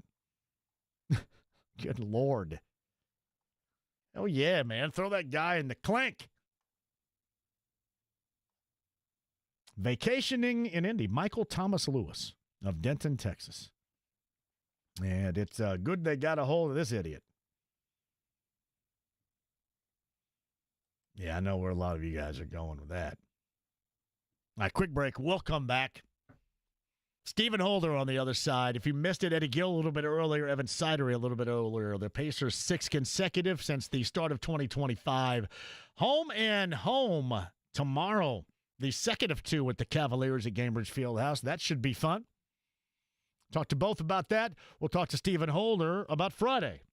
We'll talk to Stephen Holder about Chris Ballard and his comments and more as we now have officially entered the offseason. Do not go anywhere. It's 93.5, 107.5 The Fan.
Ride with JMV. But I'm a genetic freak, and I'm not normal. 93.5 and 107.5. The Fan.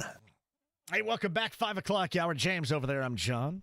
A couple of boring-ass games in the Big Ten tonight. UCLA and Rutgers. And Minnesota and Maryland. And a load of that later on tonight. NBA schedule-wise, tonight I know we have the final wild card game of the NFL with the Vikings and the Rams. Let's see. The game of interest tonight, Cavaliers-Pacers, by the way, tomorrow. The second of a home-and-home at Gainbridge Fieldhouse. Have that for you right here. The local TV will not be happening. That's going to be TNT coming up tomorrow night. Let's see here. Oh, Grizzlies and Rockets on NBA TV tonight at 8. I'll be watching that right there. It's a good one. Spurs and Lakers also on NBA TV tonight. You know, I mentioned this, James. My mom gets, and I don't know why, gets NBA League Pass, and I don't. They gave it to her for free. And I mentioned this to Chris Denari when he was on last week. She will just give me some random call late and say, well, I was up watching the Rockets and the Warriors. What? How'd she get it for free? No idea. It pisses me off, though.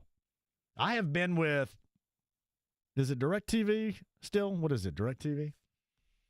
I have been with some form or fashion DirecTV since 2000. So 25 now years. Oh, she's getting it from, like, her provider. She just got on DirecTV because they were jacking around with the Pacers. I think she was on Dish Network prior, and the only way that she could consistently go and watch the Pacers at the time was to do that.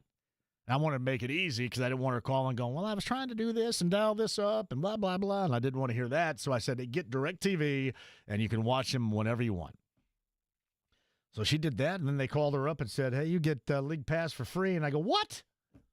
Should send DirecTV an angry email. Should. I do that all the time anyway. probably why I didn't get free NBA League Pass right there is because you're on a blacklist somewhere. This guy's sending out another angry email. Yeah, then I mentioned to you the last wild card game is the Vikings and the Rams coming up later on tonight as well. Hey, Tyrese Halliburton tomorrow night listed as doubtful for the Cavs and the Pacers. Left hamstring soreness, doubtful according to Tony East for tomorrow night. And quick hitting, light, impactful. I don't know how to view that. Quick hitting, light, impactful snow between 7 a.m. and 1 p.m. tomorrow, James. Sub-zero lows Wednesday morning. A brief warm-up and even colder air next week, according to Sean Ash of Channel 13. So we're going 17 and 17 for highs Tuesday and Wednesday and below zero for lows. Balmy. And this warming up is 32 degrees on Thursday. Thanks a lot. Break out the sunscreen. Man, you people out there, absolutely ridiculous, wanting snow, loving snow, and love. This is awful. Well, I love snow. I love the snow so pretty. By the way, shout out to my neighbors, Ron DeVault and Gary Emmons, who consistently stay after my driveway. Because without you, I don't even want to fire up the snowblower. It's in the garage. I go, yeah, without you, I'd be shoveling it. So thank you, guys. Just great neighbors.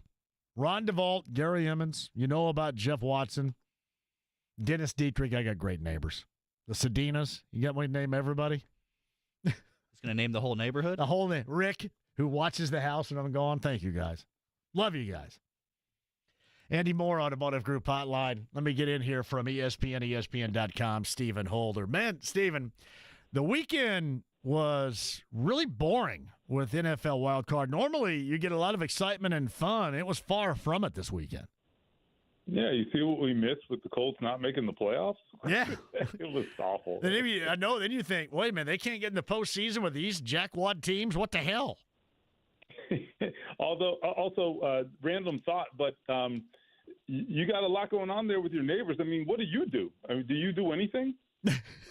That's a good. It sounds like it's a hell of a question you asked right there. They're doing they're watching the house. I hand out thank yous on the radio. See, it's weird. I'm gone a lot, so yeah, I got people watch the house and stuff. So yeah, and then get my driveway. Big, man. Yeah. So yeah, isn't that nice?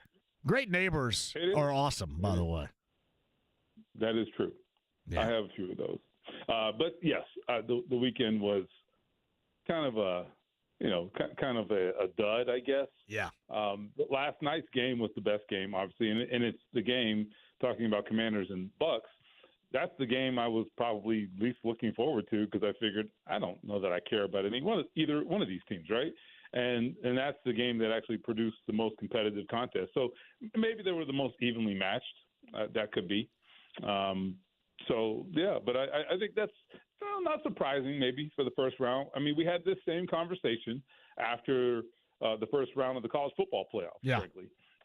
And I think that's where you kind of weed people out. You know, that first round, you get those low seeds in there, or maybe the teams that just kind of squeaked in and made it into the postseason, and then they get their clocks cleaned, and then we go on to real football next week. Yeah. I should also mention, by the way, Stephen, Eddie Garrison, our fine producer here at The Fan, you know him very well. His parents live close to me, so they're essentially neighbors as well. I better mention everybody here. Don't make them do your driveway. I can't. Yeah, I can't. Somebody dropped off a loaf of bread for Christmas. I can't figure out who it was, but I couldn't eat it. But I did. My mom liked it a great deal, so thank you, whoever that was. Loaf of bread. I love that. I love that stuff, though. That's very neighborly of people. Hey, I do, Stephen, have a very unofficial stat from Damon Dobbs, and I want to go ahead and lay it on you. You cool? Let's go. All right.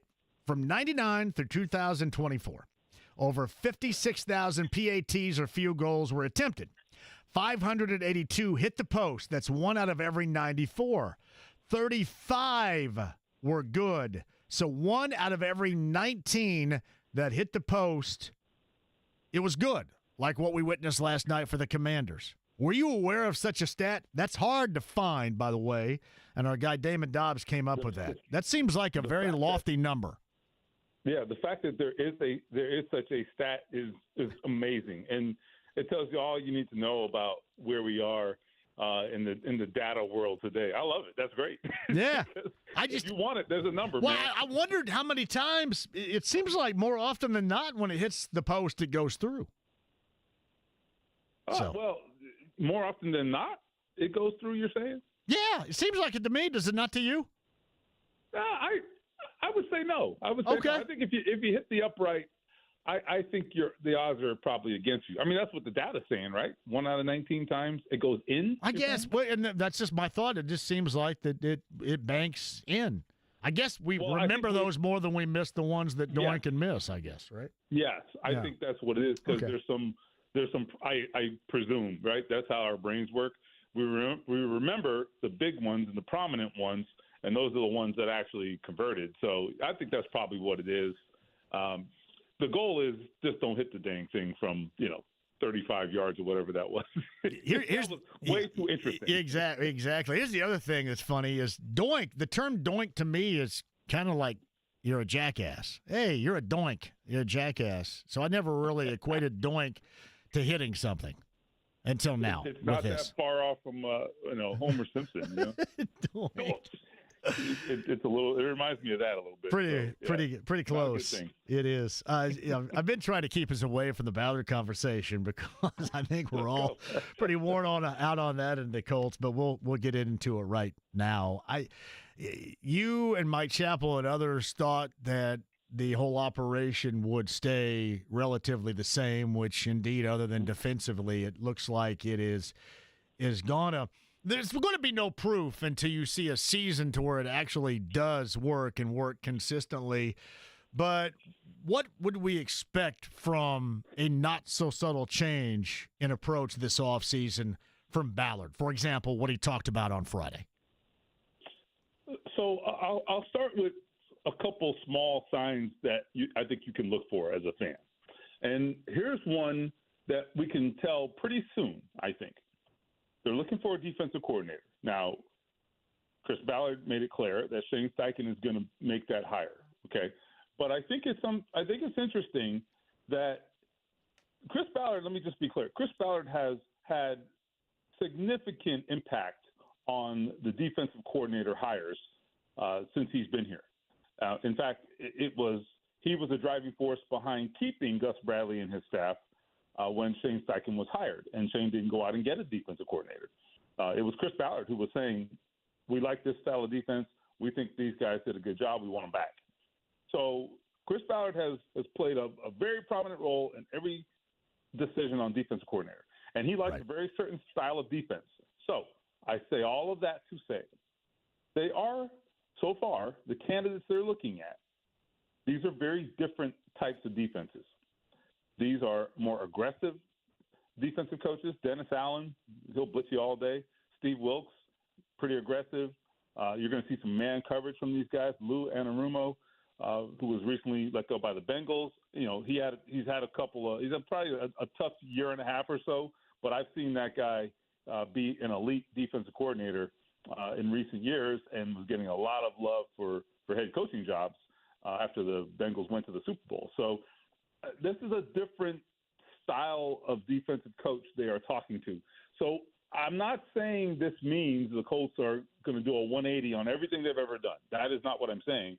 But I am saying it's a small sign to me that he's going to walk the walk. Because I asked him very specifically, Chris Ballard, on Friday, is it time for you to consider, or should you be open to a different style of defense? And he said that they should be, and that he would be.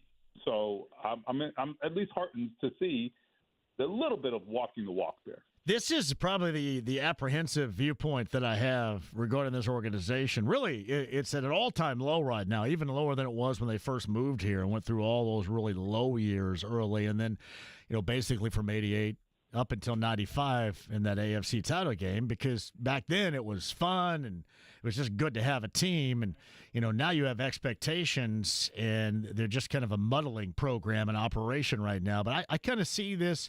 I think Dennis Allen, for what everybody around here wants, and defensively what makes this so much better, is the type of guy you want to target. And clearly they are with an interview.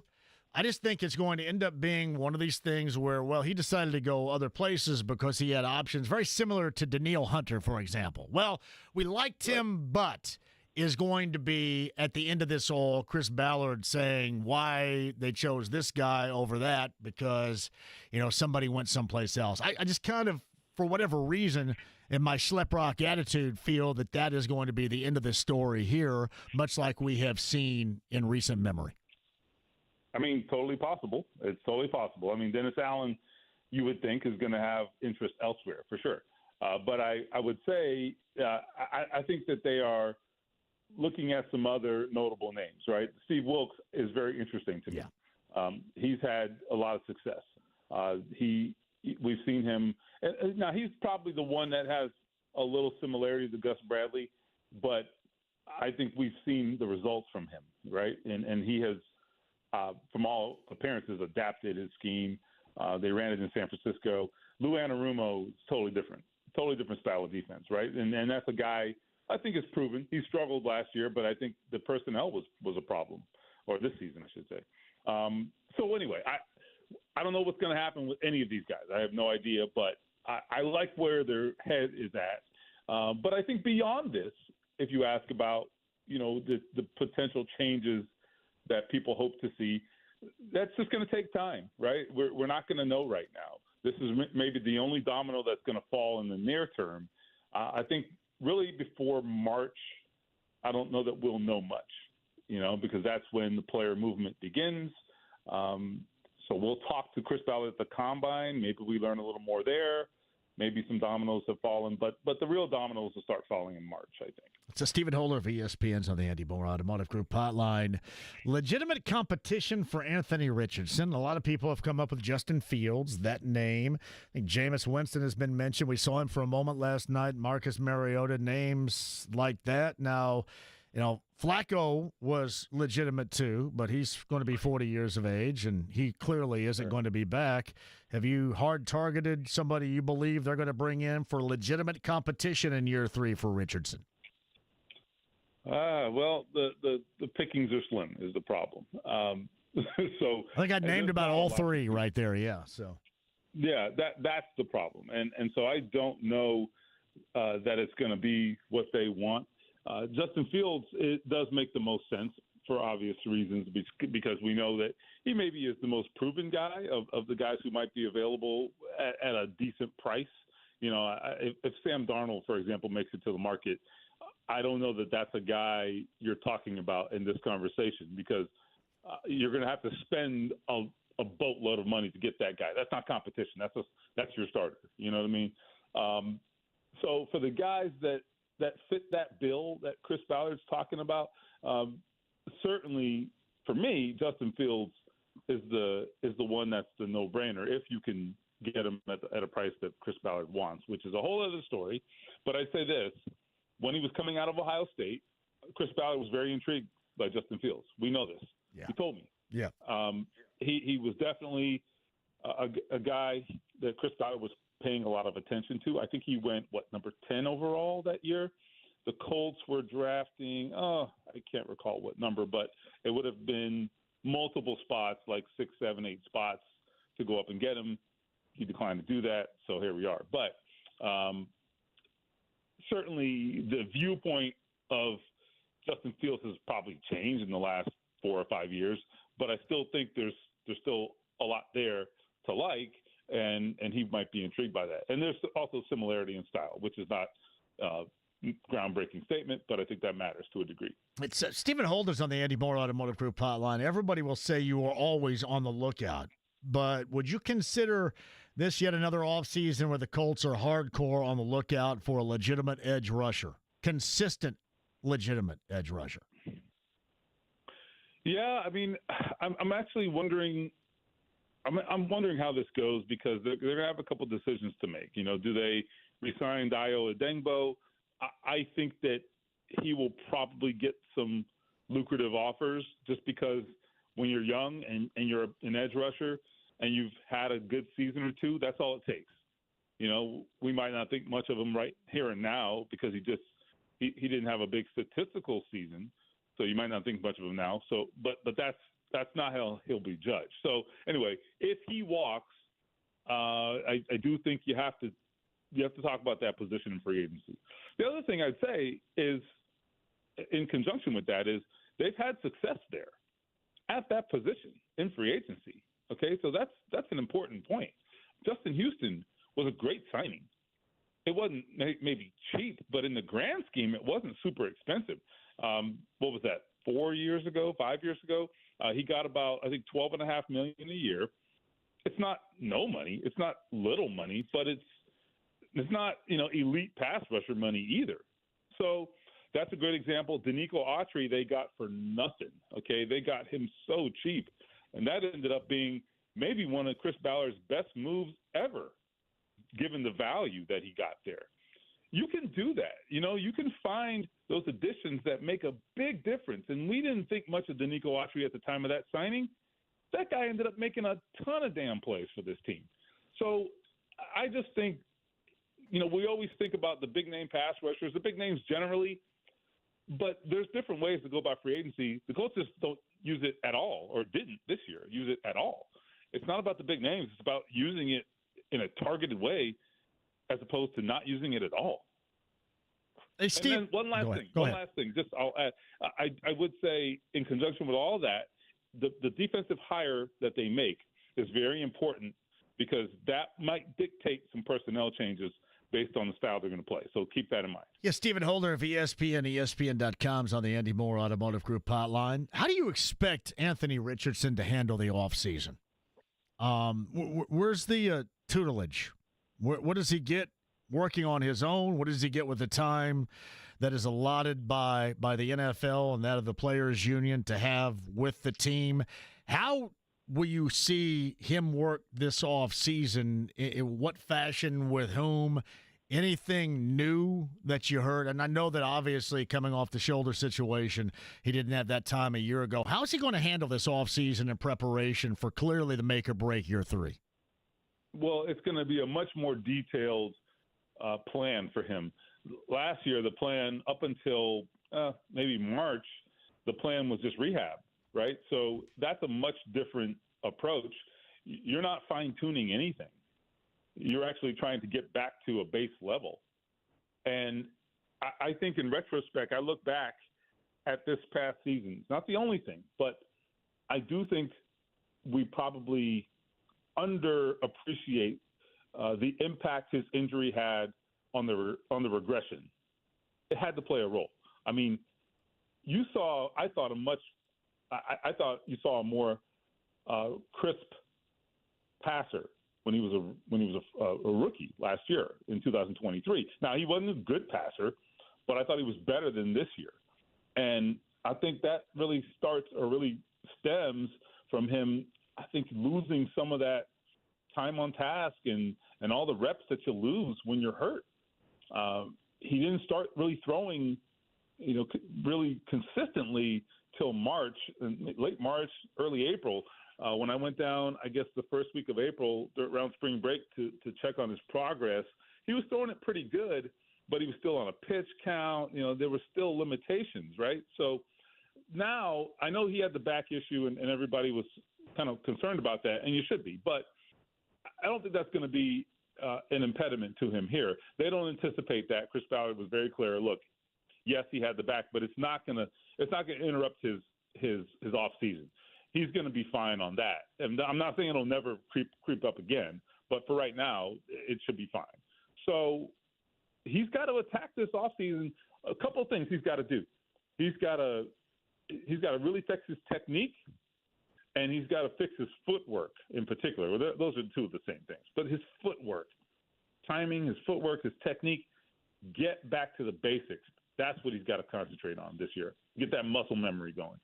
Hey, Stephen, did you notice at all, or was it just me, that there was, I don't want to say fading, I don't know exactly how to describe it, but there was not the same level of belief from Ballard in Richardson as we have heard in the past? And I know he's been very careful, especially in the early stages, of not over-touting Richardson, but he seemed to have, in his dialogue on Friday, certainly more of a questionable-sounding stance about the long-term regarding Richardson than maybe I can remember him in the past. Is that just me hearing something, or was there any accuracy to it?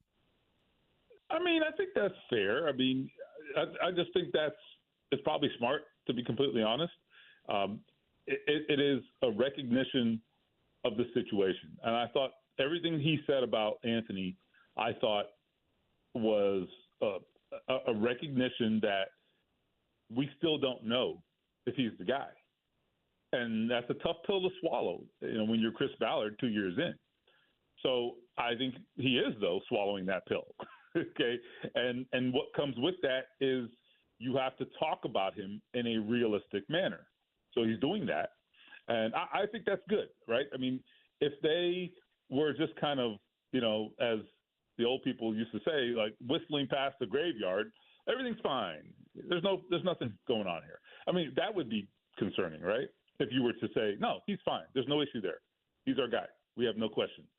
Well, you would think he was crazy, right? So I think he is rightly taking, a conservative approach to this. And you can't put all your eggs in one basket, and you can't make assumptions when you don't have the evidence to make them. So I think he's taking the right approach. And I do also agree that the bigger question is not performance, but health. He's got to stay healthy because, look, in order to get better, what do you got to do? You got to play. And you can't play when you're hurt. So it stands to reason that the biggest thing holding him back right now from potential improvement is his health. So he's got to stay on the field. He can't get better without being on the field. One final thing. We both watched Jaden Daniels last night. We both knew when Richardson got benched and or punished midseason to the standard in which his side of things felt he needed to reach in preparation and then ultimately kind of zeroed in on what they had hoped down the road he would be like. And we witnessed that last night with the Commanders in Jaden Daniels. Yeah, I am incredibly apprehensive about ever thinking he's going to be in that category. We were watching Daniels play last night. I'm sure you were as well. Did you keep thinking that's the line of hopes that they have with an expectation that most believe is questionable right now, really on both sides of it with Anthony Richardson? Did you think that last night too, watching? Yeah, I mean that's the model. I don't know that they'll ever get there, right? I mean, Anthony's like a prototype, and Jaden Daniels is like the real thing right now, you know. And so that's just the reality of it. I will say, you know, something I was talking to a colleague about earlier. You know, Jaden Daniels, I think they said this during the game. I mean, what did he start in college? 50 some odd games or something. I think about that, or played roughly 50 games or so in college. I think about Anthony since East Side High School in Gainesville. How many games has he played? You know, it's 13, I think, in college, and 17 in the pros. That's 30 games, you know. And so now it won't matter a year from now, right? That number's not going to matter because too much time has passed, right? The clock is running. However, all I'm saying is there still could be some upside he's got to tap into. But again, he can't stay on the field long enough to actually have the consistency that he needs to have. Yeah.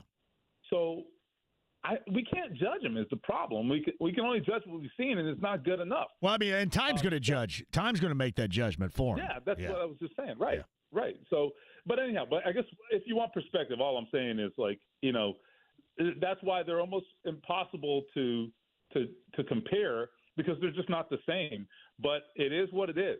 You drafted where you're drafted, and time waits for no one. So you got to catch up, man. And in closing, we are not going to find out any back situation bullcrap here in the offseason, any form or fashion, correct? No back-related situations in the offseason that all of a sudden is going to sideswipe us all. Hey, listen, I don't promise a damn thing when it comes to Colts quarterbacks, okay? Don't put that on me. All right, well, I'm not holding my breath on it here, all right? Because when he said, when it was described as chronic, I think we all went, what? So, and now everything's great. So the chronic thing, to me, it was explained to me as like a really poor choice of words, and frankly, it wasn't his word, right? It was right. It wasn't his word. In Anthony's defense, the question was posed: is this a chronic thing? He said, well, you know, maybe it could be chronic, as in recurring or something like that. But that being said, you got to be smarter than that and not use that word, because it comes back at you, right? You know, the only chronic word I want to hear brought up, buddy. I hear that. This is a family program. All right, no back problems whatsoever. I don't want to hear anything about it. None. All right? No. And if there are, you might need I'm going to put this on Ballard. Ballard assured everybody that there's no back issues whatsoever. Now, that I agree with. He did say that. Yeah. Not whatsoever, but he just said it wasn't a big deal. I added something right there, too. All right. If you want some time away, you certainly can. But, man, we appreciate you every Monday right here, man. More than you know. Hey, man, you got it. No, you know, I like catching up. It's all good. You got it. Stephen, thank you. All right, see you guys. Stephen Holder of ESPN, ESPN.com. Seriously, I don't want to hear about anything. I don't want to get a month away, and not a month away, I should say, a month out, and hear anything about this back flaring up stuff, all right? Can I count on everybody? Quick one, we'll come back. Final 30 at 239-1070. I promise you that. Quick break, we're back. 93.5, 107.5 The Fan.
Bobby, I'm your white knight.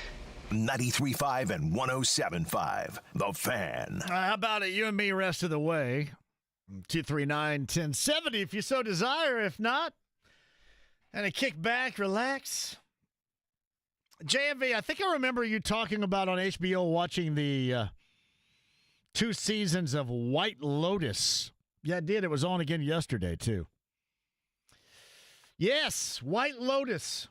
Where they're all vacationing. What's that woman's name? Coolidge? Jennifer Coolidge? Actually, I like that a great deal. I think that's pretty good. But that was on yesterday. HBO's been on the weekends, I think especially on Sunday, rolling back a lot of their, I don't know if this is the accurate term to use, episodic programming. So you get to see a lot of seasons, like Sopranos, I think maybe last weekend, the weekend before last. What's the one that I watched last year and I really liked? The Last of Us? Last of Us. I got that right finally. That's like the first time you've said that the rest correctly. Of us. That is pretty good. And I didn't realize that one of the women in that, when they were in Kansas City and the big monstrous thing jumped out of the ground and killed her general, is Rose that climbed over the balcony on 2.5 Men. I didn't realize that until the other day. The Last of Us. That's good stuff, too. When's that fire back up? I need that and Euphoria. I watched Euphoria, and that was just something. But I think it's Zendaya, the musician and actress. She's talented. That's the one where Sydney Sweeney is just exploded in more ways than one. Looks like Last of Us Season 2 will be premiering in spring of this year, actually. Oh, really? Yeah. That's the Last of Us? Last of Us Season 2. All right. That's pretty good stuff right there. What's Pablo's guy? Pablo, what's his name? Not Sandoval. Pablo Pascal?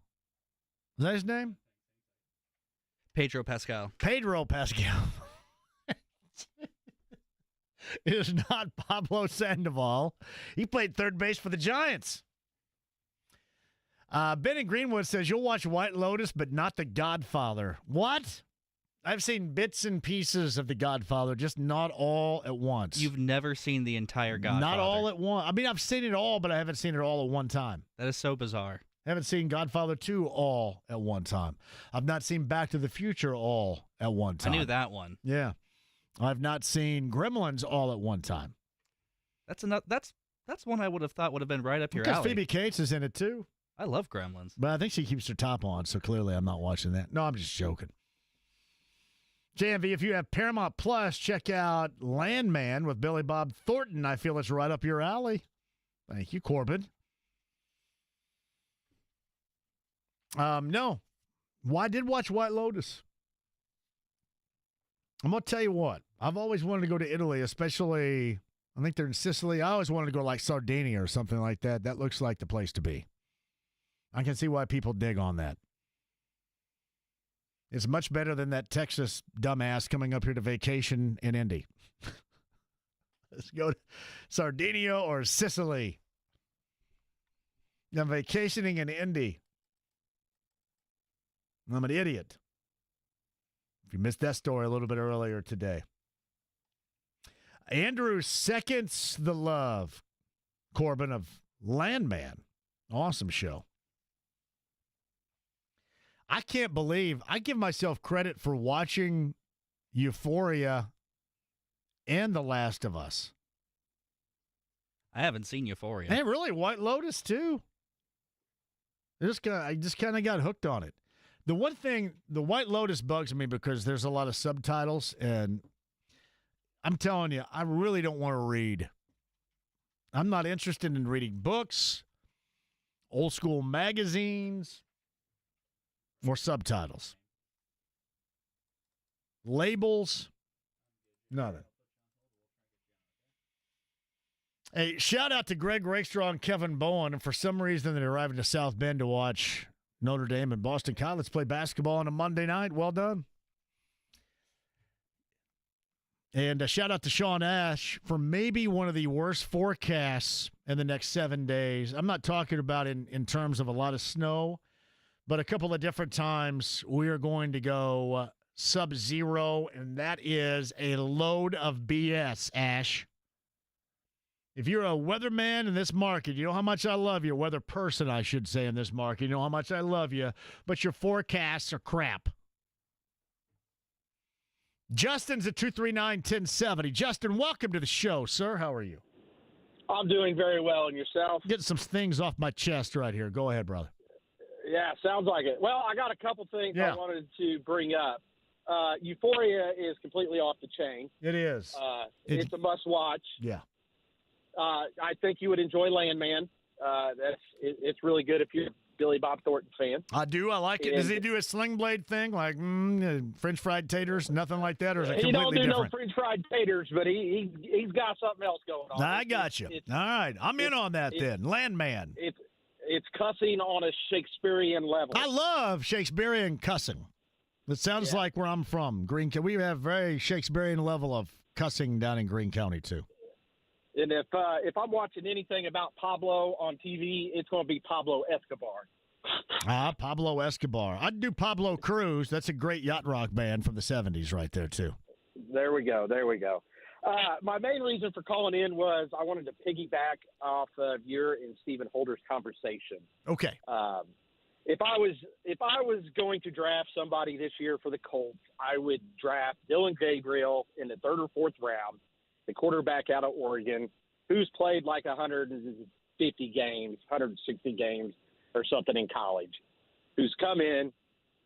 I've got that wrong. He's thrown 157 touchdowns. He's played like 60 games. Right. You know, somebody that you can get for cheap that can come in and challenge AR, because I am of the belief that AR is not the guy and is not going to be the guy. Justin, I think they feel that getting, and even with the lack of a scroll of competent quarterbacks that are free agents, they feel that they can locate somebody that will give that competition that you're talking about from somebody that's been there and done that more than they would drafting somebody. That's not to say that they won't draft one, but I think they believe that going with a veteran guy, even, again, with a small sample size you're going to have in free agency, would create a better, more competitive environment than doing that. But I'm not altogether out of the belief that they may still take a shot and do something secondarily speaking in the draft coming up this spring. So,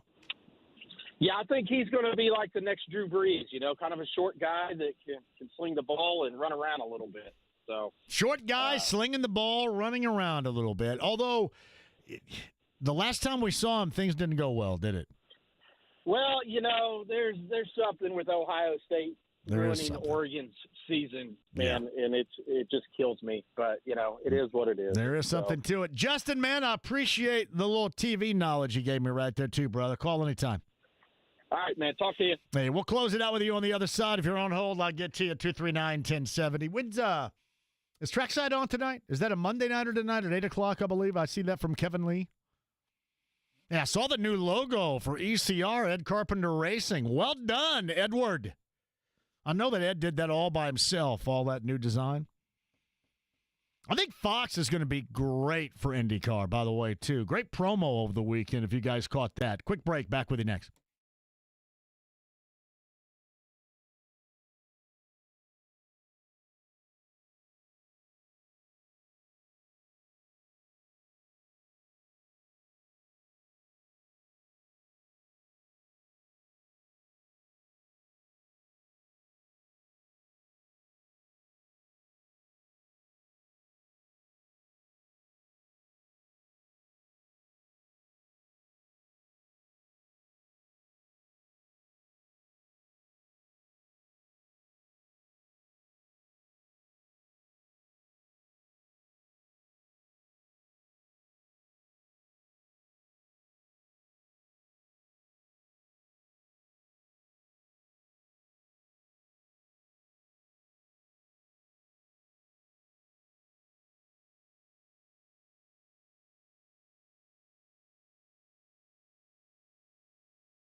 You gonna stare all day, or you gonna buy something? I'm gonna stare all day. 93.5 and 107.5. The Fan. All right, you guys have been great today. Thank you for joining us. Eddie Gill, Evan Cidery, and Stephen Holder. Podcast 1075thefan.com. Tomorrow, 4 o'clock hour, Rick Venturi, I promise you, is a segment that you will not want to miss. Euphoria, by the way, for those of you that were wondering, on HBO, is starting filming again, I think, this month, according to James over there. Angus Cloud, if you remember, died, I think, last year. He played Fezco on there, or Fezco, I'm sorry. And I watched, I think, the entirety of season 2. Eric Dane, I'm a big fan of. He plays the father. I think Cal is his name on that show. Some incredibly entertaining stuff from Eric Dane, the actor. And so you know. 239-1070. I did want to pass this along from our friend Scott Hoke, who had just sent this out on X about 15 minutes ago. My heart is broken today. John Kraman, my television partner and friend for 17 years, passed away last night. Lifting up his wife, Christine, and extended family in prayer. Godspeed, Professor. If you guys remember, John Kraman's been on this show maybe the past 3 years when the Meekum Auto Auction is in town in May, and we do our live show out there. Just incredible on the radio and on TV doing what he does. I loved having John Kraman on. And Scott Hoke tells us that he has passed away. Just a great guest. You're not going to find anybody more knowledgeable about regarding what they do than him. John Kraman of Meekum and the Auto Auction television program. Daryl's at 239-1070.